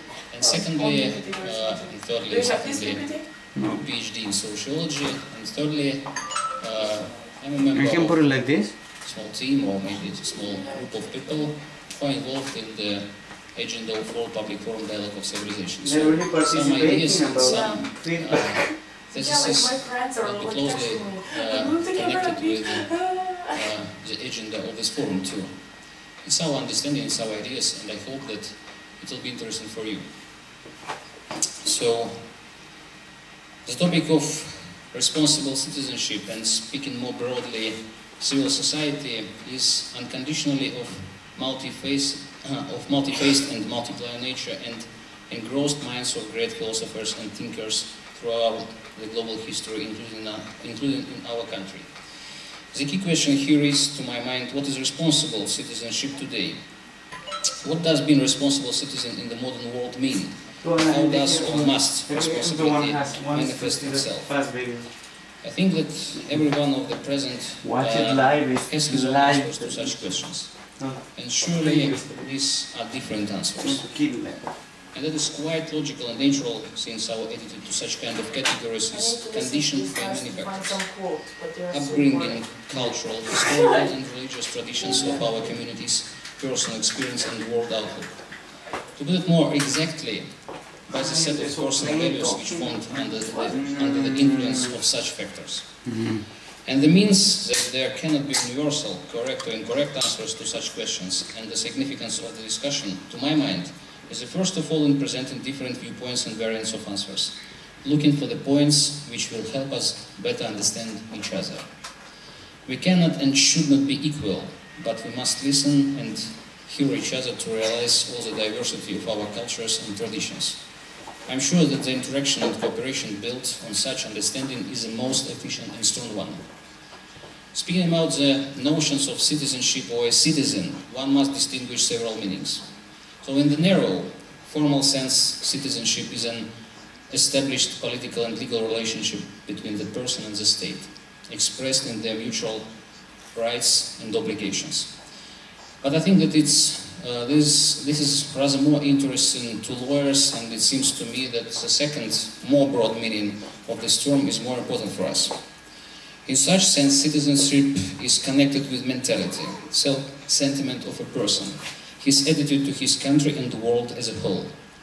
In other words, a citizen, in a brand sense, is an active member of the society having high political and legal culture, respecting history and traditions of his country, realizing his responsibility not only before other members of the society, but before future generations which will live after. That's what determines his attitude to citizens of his country, citizens of other countries, environment, upbringing of children and other. That also means that the citizen, in such sense, is not just an onlooker, overseeing what's going on, but a person with active life position, ready to express it actively, including through participation in democratic mechanisms and procedures. I think the people of every such kind gathered today in this hall. It's important to take into account one more aspect. The world today changes very dynamically. Globalization, engineering development and new technologies, considerable increase of mobility. Speeds grow. Distances become shorter. The intensity of information flows grows multiplied. On one hand, all that opens new opportunities and horizons for communication, cooperation, perception of the world in all areas. On the other, the result is that in the modern world, many processes become much more interrelated and mutually engaged. The boundaries between different social and public systems vanish. An active process of cross-cultural penetration is going on. We become closer to each other, and that is good. But it's important to understand the other thing. Our deeds, our actions of certain people, communities, companies and states already don't have consequences for the actors themselves. Instead, they may reflect on the life of their societies. That predetermines a greater degree of responsibility for what we say and do. That, to my mind, is manifestation and an important component of responsible citizenship. There are no rights without obligations and mutual responsibility. Whatever sphere of human life we speak of, disrespect of the rights results in a situation where nobody can implement his rights. The destabilization merely took chaos. There is a number of examples to that in the global history. As I said before, development of technologies helps wipe out many boundaries, including communications ones. That means that we still try to perceive ourselves not only as citizens of our country, our society, but citizens of the world. In its turn, it means that our responsibility in this sense must be manifested in relation to the world as a whole, to how we built it, and to what world we will leave after us to future generations. Prosperous, fairer, where everyone has a place under the sun, not exhausted and torn apart by controversies and conflicts. Someone might say that is a politician's area of activity. No, that's okay. And he will be right to a certain extent, but I'm sure that it's nonetheless dependent person who can be called responsible citizens who actively participate in such processes. Among other things that depends on such forums as our today's Congress, where virtually all the planet is represented. It's a venue where we have a unique opportunity to discuss further issues of development of the modern world and the role of the youth in such development. Today, they say a lot that we live in the epoch of a consumption society. A consumption which often multiplies exceeds the real needs. On one hand, the appearance of new products, services makes our life more comfortable, opens new opportunities. But on the other, there is a risk that consumption as a cult will and does result in a situation where it becomes not a means of achieving the vital, including publicity important purposes, but the purpose itself. It makes material things more important than spiritual, pushing away the morality issues, ethical values, presence of which makes a man a man. That's why responsible citizenship is, to my understanding, an ability of self-restriction, readiness to compromise, conscious attitude to one's needs and environment. That must especially be taken into account in the context that today there is a considerable misbalance in the possibilities and volumes of consumption in different countries. A considerable part of the Earth's population live below the poverty line. We also must remember it, speaking about responsibility and responsible citizenship. These are difficult questions. You can always find answers to alone. I hope our Congress and our discussion will become an important step on the way to that.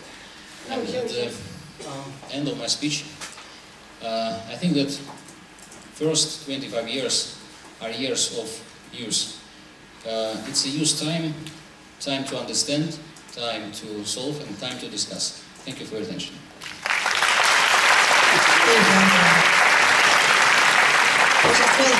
How many of you during Anton's speech reconnected what he has said about responsible citizenship, about the features of responsible citizen with ISAC values. And you will continue to do it during the workshops after lunch. And now, from responsible citizenship, we move forward to human environment. And I'm very pleased to welcome Mikhail Serygin, an ISAC alumni, and even more, a member of the first National Committee of USSR.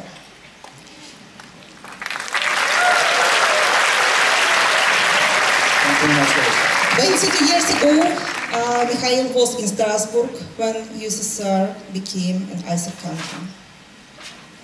And he joined IBM in 1991. He still works in IBM. And since 1991, he worked in different positions in countries: Russia, Austria, Slovakia, UK. Currently, he is geographic extension leader for Russia and CIS. So please.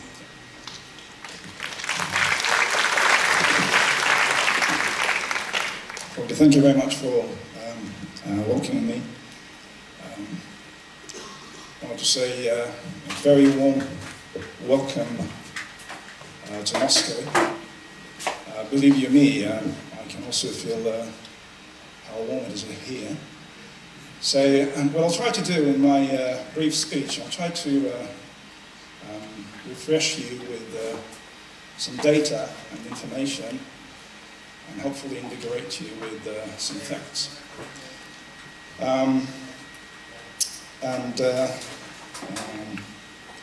What I'd like to do is to say a few words about the main challenges we face and address to make human environment even better.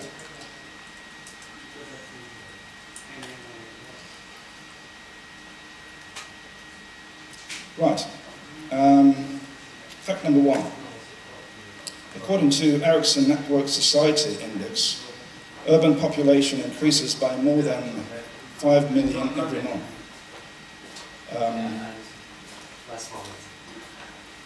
Another source, World Health Organization, tells us that last year, in 2011, around 1.2 million people migrate to cities every week, which is actually the same thing as Ericsson. You can just delete that. And banning is here, I guess. I don't know. Stan knows that. Today, cities consume an estimate of 75% of the world's energy and emit more than 80% of greenhouse gases and lose as much as 20% of their water supply due to infrastructure leaks. Major question that every social responsible company and organization, governments and administration faces: how are we going to manage this growth, which is supposed to even increase with population growth?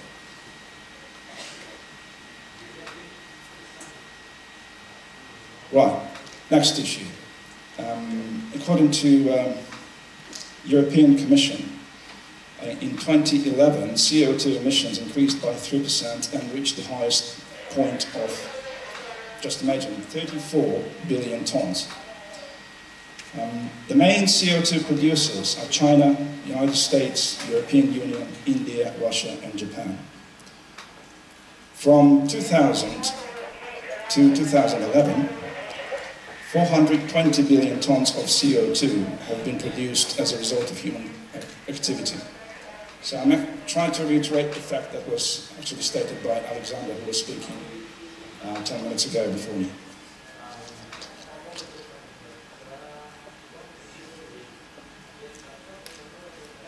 According to Russian Technical Supervisory Board, there are from 20 to 25 accidents happening at the oil and gas enterprises in Russia every year. In the United States, 2.2 billion tons of pesticides are used each year. That's the estimate of Green Network World. Each year, United States factories emit about 3 million tons of toxic chemicals into the air, water, and ground. Next challenge, healthcare. According to Healthcare Grades Company, In the US, an average 200,000 people die because of medical mistakes that could be potentially prevented.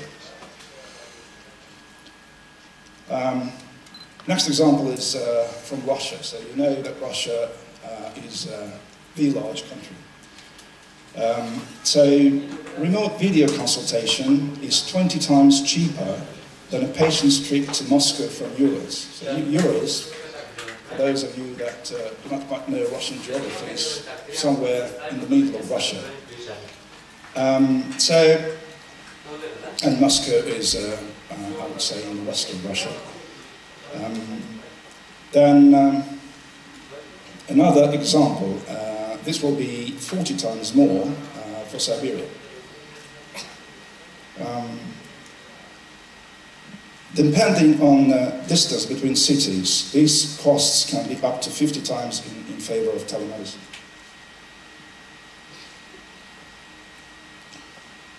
Next interesting topic is interconnection of information systems. There are 30 million RFID tags in the world, which unite our world into a unified information ecosystem. We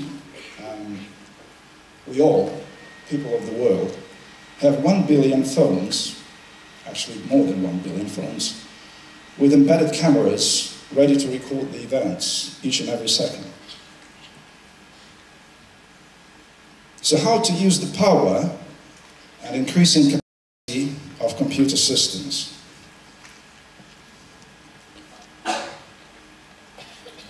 Is it possible to make such a computer that is able to carry out operational work for a man allowing to accelerate healthcare, banking, government services provision? Now at IBM, we created a unique computer which is called Watson, who won a famous TV game in the United States, which is called Jeopardy. So he was participating together with 2 humans. So this technology is now used to carry out the tasks that I mentioned, like healthcare and operational banking. To respond to all these challenges, IBM has developed the concept of smarter city, which is actually part of the global concept of smarter planet. Smarter city, all the infrastructure and city management tools are integrated into a coherent system that can ensure the most efficient management and prevent possible disasters. Since 2008, we've started and implemented more than 1,000 smarter cities projects and gained some interesting results. An example that I can give you right away is that using predictive analytics solutions allowed Richmond City, Virginia, United States, to cut crime rate by 40% during 1 year. 20% reduction. 20% reduction of roads workload was achieved in Stockholm, Sweden, due to the Intelligent Transport Project implementation. CO2 emission was cut down by 10%. 15 million people and tourists, 20 million criminal cases, thousands of crimes committed every day.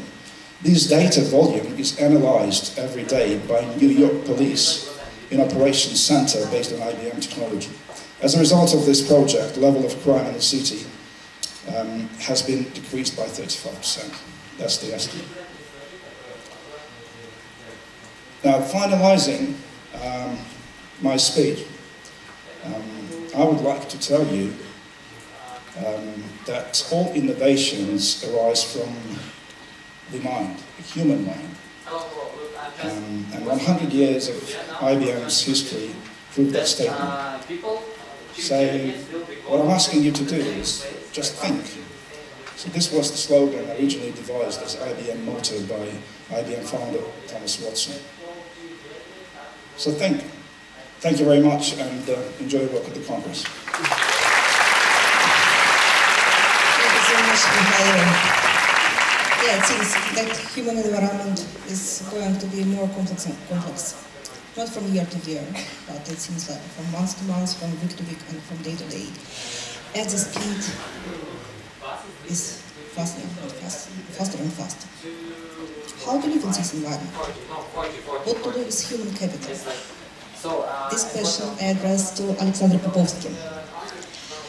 Alexander is Chief Operating Officer at MTS, leading telecommunications group in Russia and CIS countries. Alexander built an impressive career in telecom.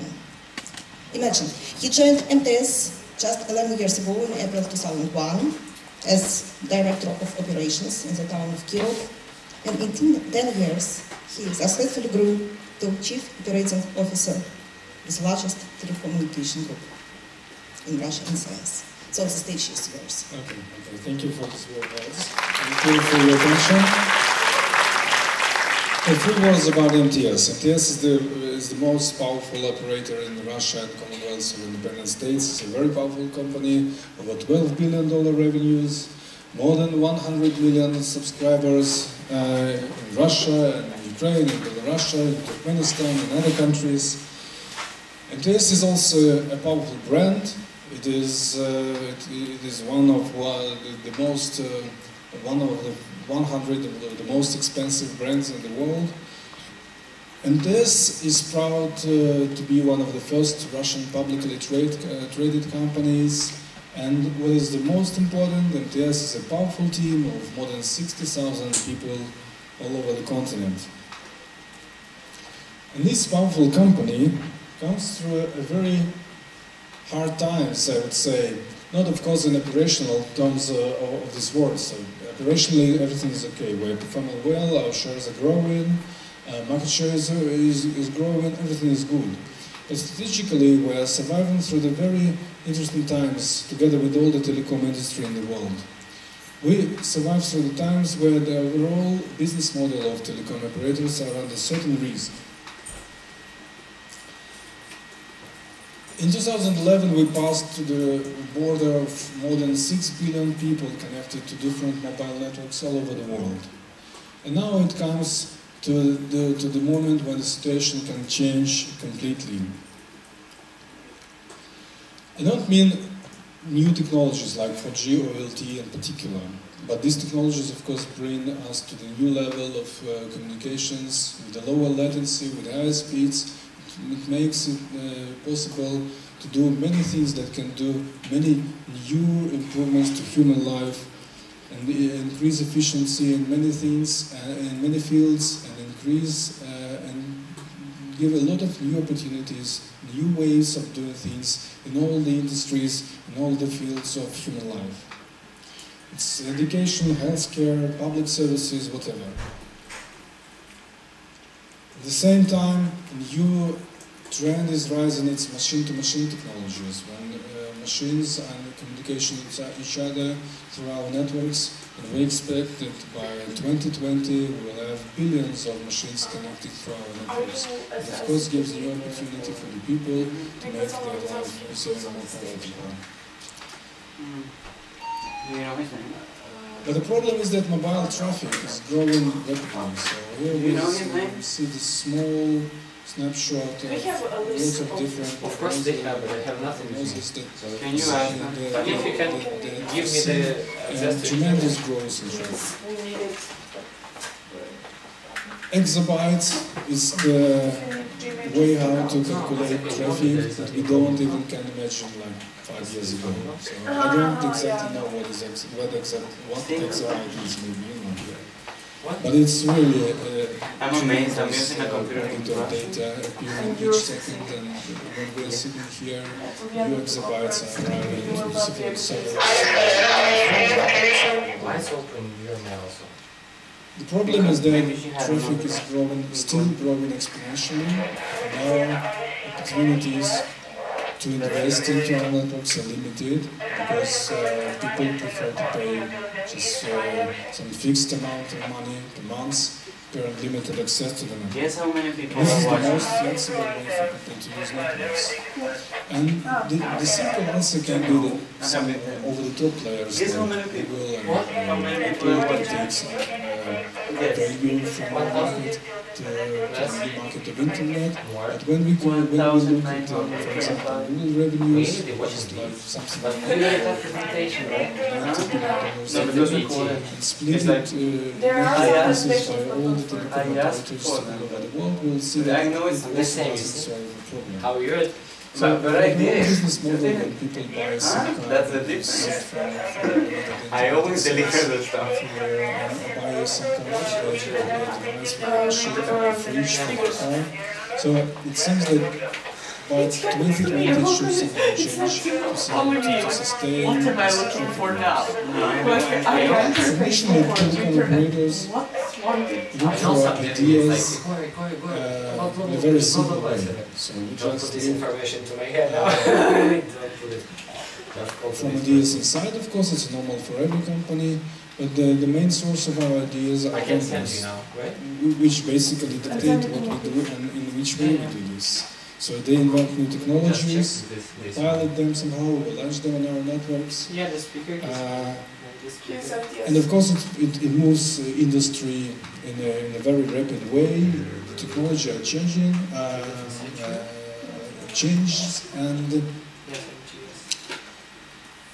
but it doesn't change the business model, because the business model remains the same.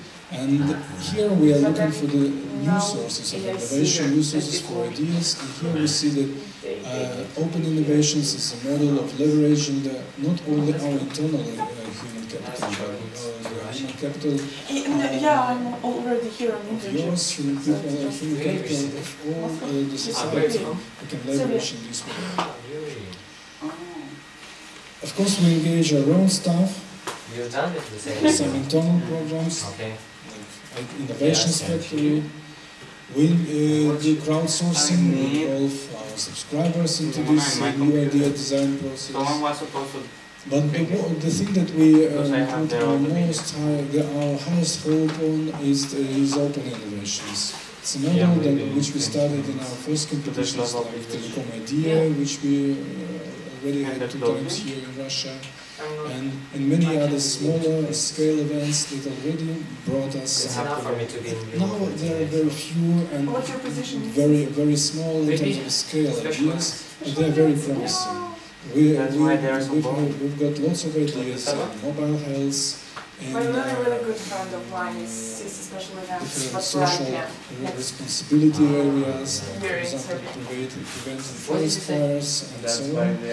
And we hope that some people got some prizes for these ideas, and we hope that you, as the most active part of human society, people who are very interested in what is going on, and not rigid mind, you are not kind of constrained by all these frameworks that we got in our times, that we got from the industry, from the vendors. We hope that you our industry and world towards some news and some better performance and better solution. Thank you for your attention.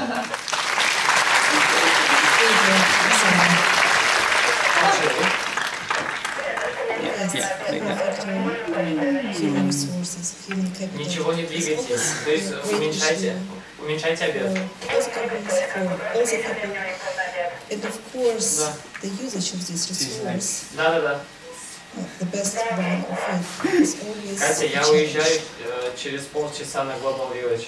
So these challenges, we move to the next topic of our discussion. To economics. And I would kindly ask Natalia Vasilina to join the stage. Just me and Brandy and Natalia is marketing director Just category Facebook Russia. She started working for Facebook since the 1st of June last year, 2011. She is responsible for integrating juice portfolio combined of 2 previously competitive juice companies. No, I don't. And she's going to talk about maybe the most difficult subtopics of economics. She's kind of speaking. So, the first one. I'm going to. Good afternoon to everyone. Nice, good. So you are not sleeping, I hope. So it's always a risk to even her noticed. almost to the end, because people become tired and they start to sleep and napping a little bit. So I suggest you just open your eyes and wake up, because I'm going to scare you in a few minutes. Yeah. So I'm going to talk to you about our future, partially. And as you just heard, I'm working for PepsiCo, and PepsiCo is a big multinational company which has a very great vision, which is performance with purpose. And this vision contains three major elements. This is human sustainability, environmental sustainability, and talent sustainability. So, and I hope that you are exactly those talents which may replace us in the future when we become older. And I'm going to focus now on environmental and human sustainability and talk about our future. And now the time to scare you. So, if we look at our world around, we see that we have lots of things are happening around all of us. Firstly, if you look at the ecology global, and we see that ecology in a big risk. So the pollution causes about 40% of death globally. Scary, isn't it? If you look at cities and urban life, I can give you one more fact. Yearly, about 10 or 15% cars are more on our streets. So urban life needs oxygen, and probably most of you experience it on yourself. Our climate anomalies become frequent and more unexpected, and we know that the heart can cause big fires. Same time, simultaneously, we will see some, terrible flood in other countries, earthquakes, which really takes life of people. Scary. If you look at the food, we all go for shopping and buy food to ourselves, and we see nice looking fruits on shelves in our stores. So I can tell you, these nice looking fruits are dangerous, or they may be dangerous, because 45% of vegetables and fruits contains pesticides and other chemicals to be looking nice. Junk food, it's another problem, and we all know that junk food are surrounding us everywhere, and our food become dangerous because 50% of urban population eating fast food. Yeah, we don't have time, and we go and buy hamburgers and other things which do not really make us looking nice and feel good, and that's cause big issue, and as a result we have big issue of obesity around the globe. Next, let's have a look at Arctic ice melting with record speed, and you probably all knew or know about this from news and from magazines. The tap water is becoming dangerous. How many of you can easily, without any risk for health, drink tap water in your country? Nice. But I would say, just looking at your hands, it's no more than 40% of the audience. So then I would assume that other 60 will not do it at home, which is not good as well. Fresh water, another issue. Give you one more fact, and it's also very scary for me personally as well, because I'm not going to die now. But freshwater stocks is only for the next 25 or 30 years around the globe. Can you imagine what's going to happen in about 30 years when we still will be here? What we're going to drink? Video number 2. So, environmentally, if you look at the aging population, another fact, more than 30% of population is over 50 years old. Everything is okay. You have Sounds this information that nice. you will give him, right? At the same time, overpopulation risk that's good. is also in front of us. We know that. Overpopulation is a big, big issue in the future. Okay, Another issue that pills and drugs and pharmaceutical production increasing every year by 10% on average around the globe. So people eating more drugs and pills than something else. So then we ask ourselves the question, how to survive? What can we do in order to change the situation? How we can influence for better? And I would assume that in about 15-20 years, mankind may face with big changes and pressure for immune system of humans, and also with irreversible processes, which may force us to act very clearly to support our environmental and to support our environmental situation. Let's have a look at consumer. It's also a very interesting fact I have. You don't play it on the website. So we now know that we are born now, if you're born now, we are surrounded with brands. So when you open your eyes when you're born, you're surrounded with brands and advertising. Digital revolution. It sounds very promising and we know that it's going to develop in the future further. At the same time, let's ask ourselves, it's normal for our kids, so it's not a revolution for them. Look at those pictures. So they're fakey in some respect, but I'd like to pay your attention to the picture with the red circle. This little girl, she sits and look at the magazine, and what she's trying to do, she's trying to enlarge the picture using this technology of touch panel sensory stuff. So she's trying to enlarge the picture in the magazine. Look very funny, but at the same time, our kids really been born with this digital revolution. Okay? Yes, ma'am. So, it's not only young and progressive, but also you can see that he's also been involved into the internet life, and he's very interested, in iPad, and he's looking very, there's a big interest to these digital devices. Old people are using it as well, and we are all surrounded with social networks. So internet become a part of our lifestyle. And I believe that, if I think that now I will see many hands up. So who doesn't use internet? Nobody. We use internet. And can you imagine your life without internet now? I don't think so, no. You will not. So we start shopping more and more through internet as well, because we don't have time, we're all busy, we do lots of stuff, and now we're going to buy things through internet. And also, there is a trend which I think will be developed more and more in the future.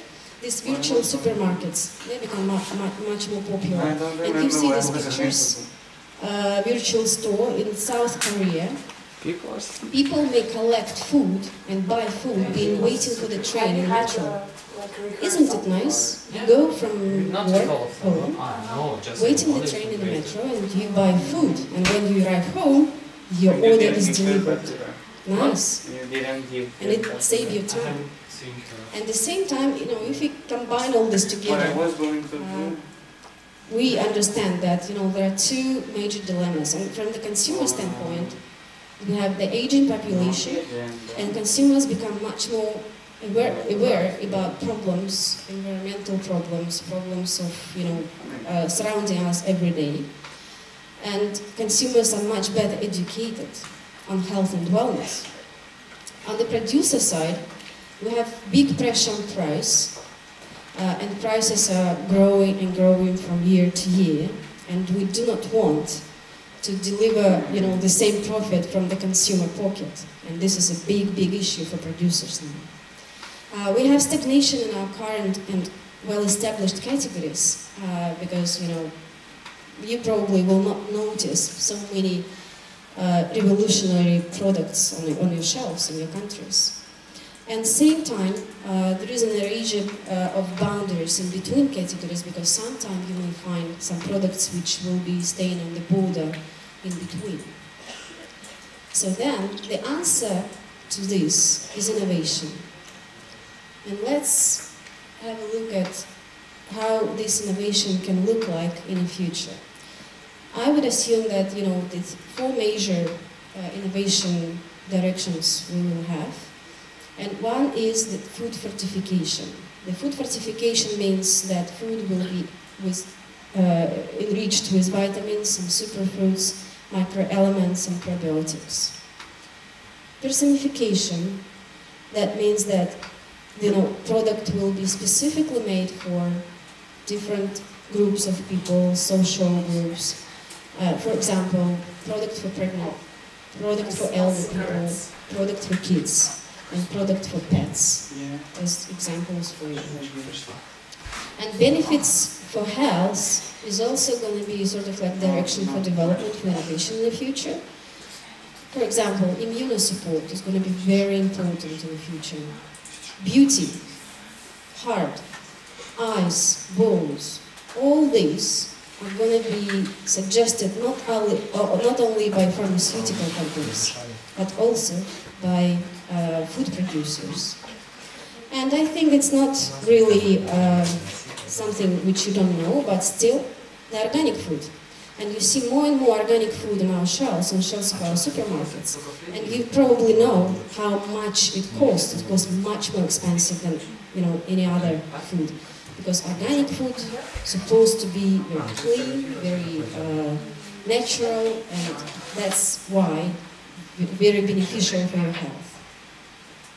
So here I have for you just, you know, pictures of different products which I could combine from our company and from other producers to show you, you know, how fortification will look like, and you know, some juices with vitamins, milk with vitamins as well, different lactobacterium dairy product.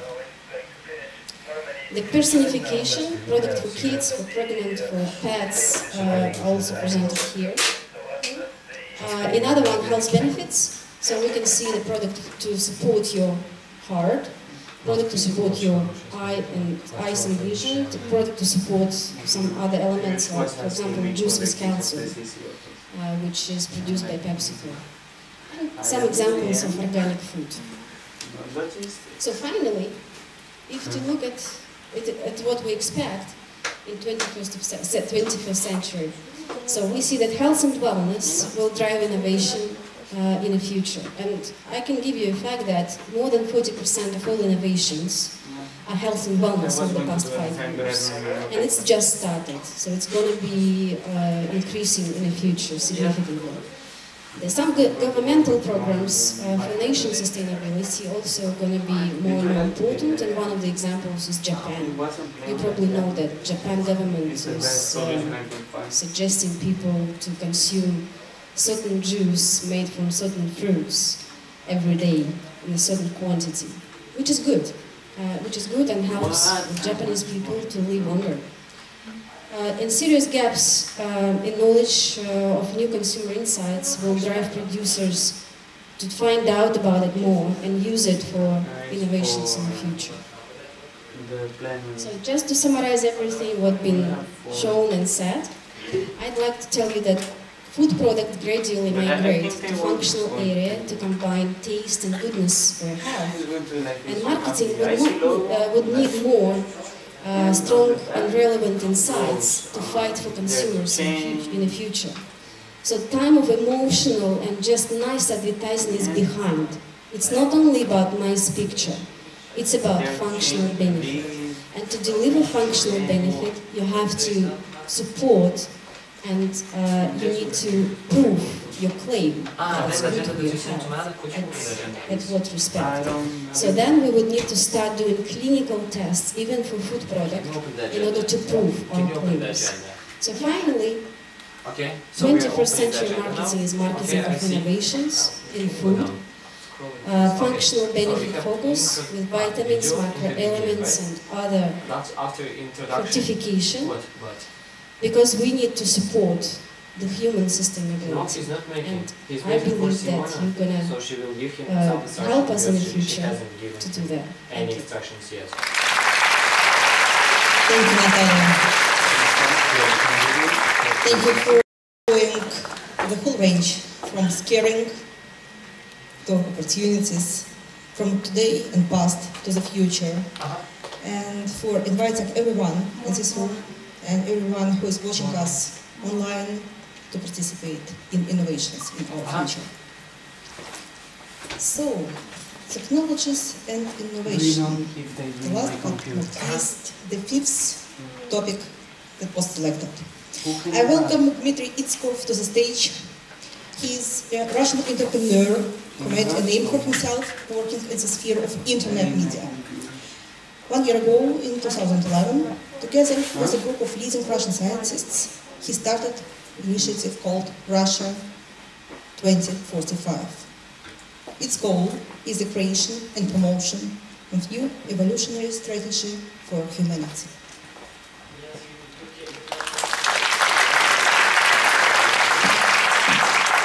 Good afternoon.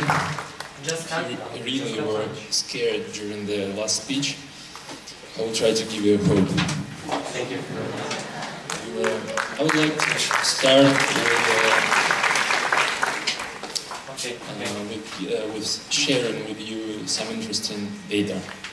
It is obvious that in 30 or 40 years, young man is essentially old. And the worst part is that there is no technology that can prevent that. Scientists predict that in the same time frame we can collapse as a civilization. And this is probably doesn't seem obvious to you now, but when it is obvious, it can be too late. And once again, unfortunately, with the current technology, we cannot prevent that. Let me show you how we did develop our technology. The main principle of this process was to focus on the body. Through cars and trains and planes, we gave it the ability to move faster and farther. Through buildings, to be comfortable and safe. But through computers, we enhanced our intelligence. Through cameras, we enhanced our vision, and we made numerous gadgets to enhance our senses. But what have we achieved with all these amazing technologies? And it is global crisis. Look at these threats. Most of them are man-made threats, and there could be much more. That data can make you think that the future is not looking good.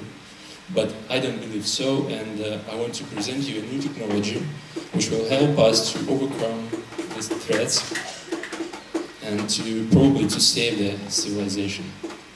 The project is called Avatar, and its main idea is to not to invent another tool for our body, but to focus on changing the body itself, to develop all-in-one technology that will give us a new power to conquer all diseases and eventually death.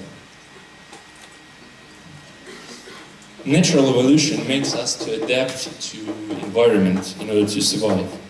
But now, for the first time in the history, we can take control of our own evolution.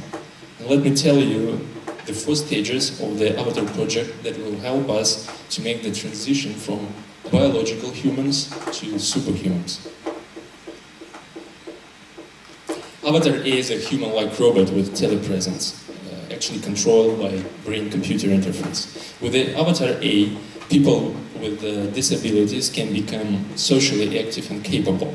And this technology can also replace humans working in dangerous conditions. And finally, it can revolutionize the travel industry. Avatar B is a life support system for the human brain. Linking the biological brain to with the Avatar A, we will let people to control the human-like robot and feel like being part of a new body. I don't insist on going into that robotic body with our biological brain right now, but I'm pretty sure that this will be a help to paralyzed persons and those who will be close to dying. Those people who will use Avatar B can wait for the Avatar C, and that is actually the development of the cybernetic brain and the option to transfer your individual consciousness to that brain. From this point, people stop being dependent on their biological nature and may become virtually immortal. Human civilization will be empowered to achieve full exploration of space. Avatar T is a body of energy. This notion was described by famous Russian scientist Konstantin Tsiolkovsky, and he called it radiant mankind. Avatar T is a hologram body, which will be a final step to the technological evolution of the immortal human being. Why do we need to extend our lifespan radically? You can easily notice how much of our life is spent on basic needs. We have numerous opportunities, but there is simply not enough time to fully explore our existence. And aside from our material desires, we have also spiritual needs, and those sacred needs may require several lives from us. And if we want to fulfill all our dreams,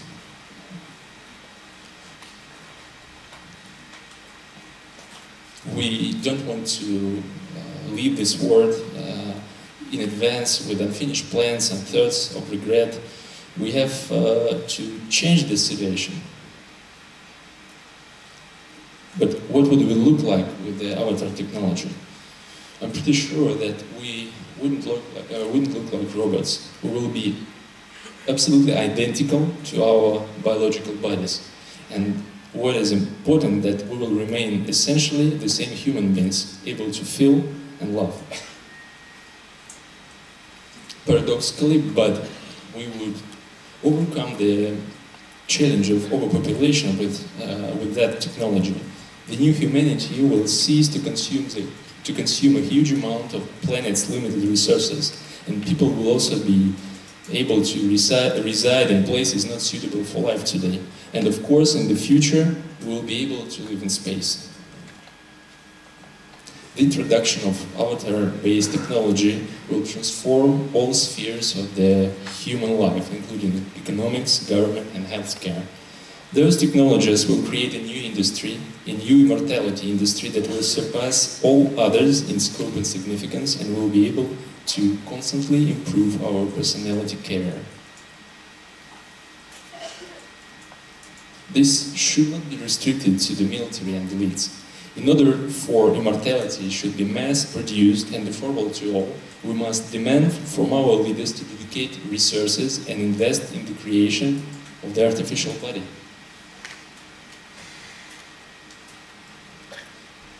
Won't we die of boredom being immortal? What will be the next stage of human development after we fulfill all our material dreams? And the answer is spiritual self-improvement. As you can see, many technologies are necessary for successful creation of the Avatar project are really underway, but the question remains whether humanity will use such technologies to change our civilization for the better, or these innovations will accelerate the process of our destruction. Innovations of the future must not just satisfy our daily needs and expand consumer choice. We need to create innovations that will ensure our continuous development as human beings and development of our human civilization. Such innovations should reflect our most daring dreams. And now I suggest developing those innovations for better future together. Thank you.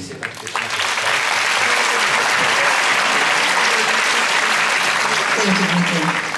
It's actually breathtaking and unbelievable for me at least that we are going to see this in only 33 years. I think most of the audience will still work and work hard, and they will have the chance to see Avatar D.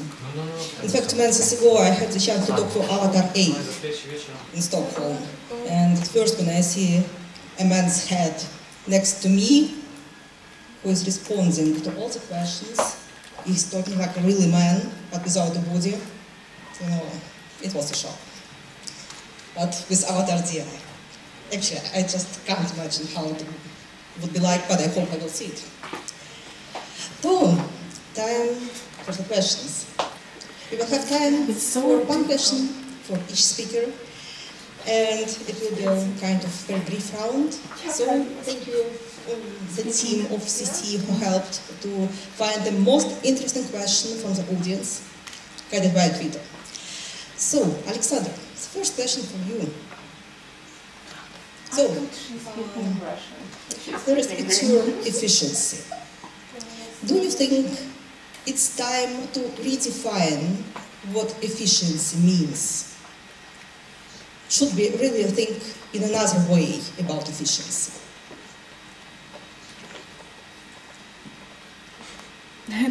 First example, I heard from the TEDCom presentation of Bill Gates. Oh. He told 2 years ago that in the nearest 20-30 years, we have no one idea what the next energy resource should be, because we shouldn't continue to use the coal-fired plants, the oil-fired plants, even the gas-fired plants. So we need the absolutely energy miracle in the nearest 20 years, because if we do not do that, we'll go to the disaster. We need not 40% increasing. We need absolutely new technological platform for all the civilization. This is the most interesting challenge for you. Thank you.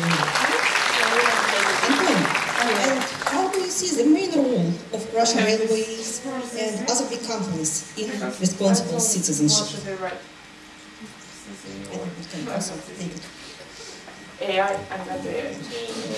The main role is to show what is responsible citizenship, and what is responsible, and what does it mean. As for Russian Railways, for example, we are responsible for 7,000 freight and passenger trains per second in Russia. So, and we see the real link, the real connection between the responsibility, the professionalism, and the concrete result of our work, and the concrete result for the society. I mean, passengers and freight owners. And when you see the connection between the first step to the final results, so you understand what does it mean, the responsibility and the result for the society. So, and in general, when we mean other companies, not Russian Railways, it's necessary to discuss not only as an employer and employee, as a, we have to organize a discussion as a part of the society and to show the results of our work globally. That's all. Thank you. Mikhail, human environment with so many different objectives. And how do you define your focus?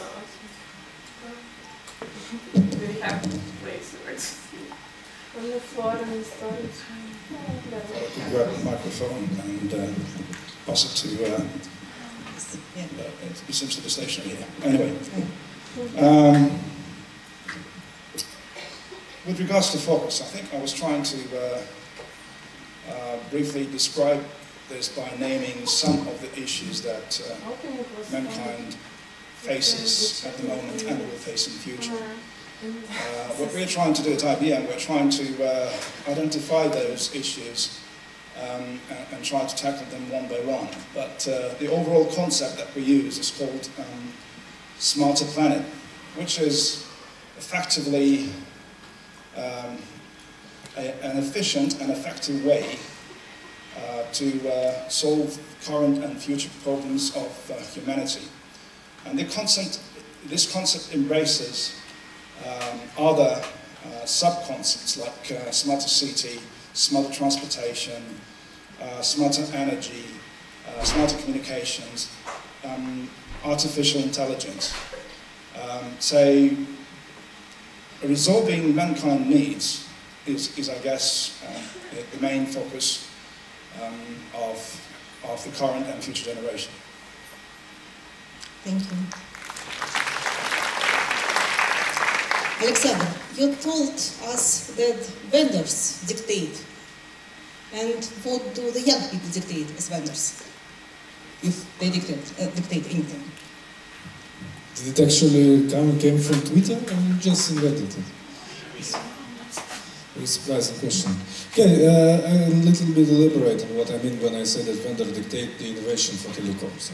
Because who is telecom operator? It's basically, it used to be very simple. You just hire some people to roll out a network, then you hire some people to do marketing, then you hire some people to sell a SIM card, and you just sit and relax and take your money. So it was that simple. Now it's getting more complicated. And in this scheme, of course, vendors they decide they are doing innovation itself. Actually, they invent new technology and they just try to sell us to us, and we have basically no choice to buy it or not, because they stop selling older technology. So if you want to roll out 2G network now, so you will not be succeed, because there is no equipment at all for 2G.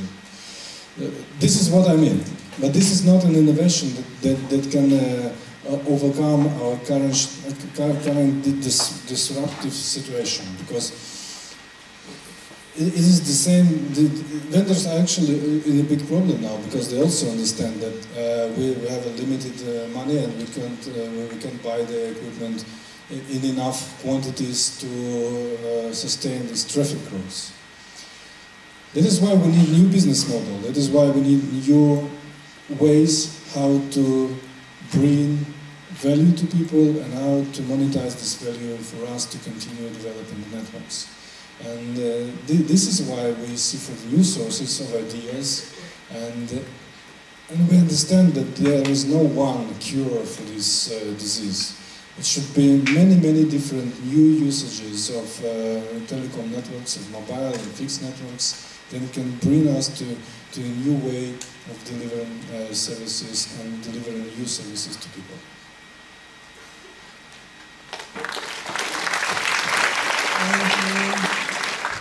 Sometimes it seems to me that the most difficult questions come for the women. Natalia and Alexander, this is really from Twitter. In one sentence, how will marketing look like in 20 years?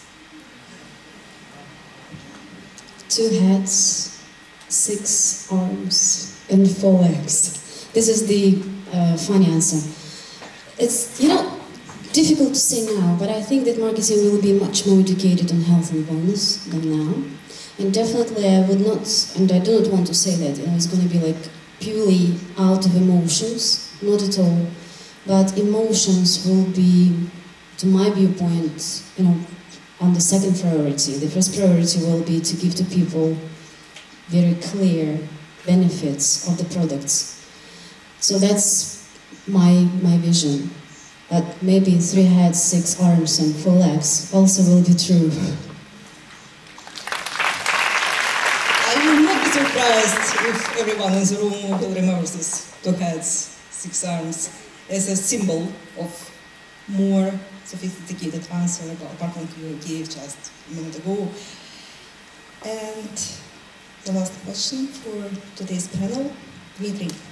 You told about the future, but the question you got from Twitter is, what do you think? There will be a time when innovations are not possible anymore. If you are somehow interested in the subject of if you were somehow interested in the subject of my speech before, you probably know the name Raymond Kurzweil. He gives us an example of the future when we will face technological singularity, and that will probably mean that there will be no more innovations, that all innovations will happen in some short period of time. And of course I do think that there is a limit for innovations, and as I mentioned, when we develop hologram body, that will probably mean that all innovations are here. And I'm convinced that there will be a period in the future then where we will be just increasing the level of our consciousness. I think that after all innovations will come some spiritual practices and there will be no tech at that moment.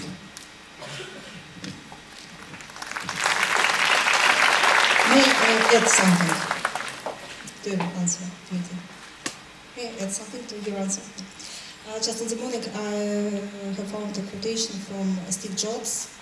It's very short, and it tells, innovation differs leaders from followers.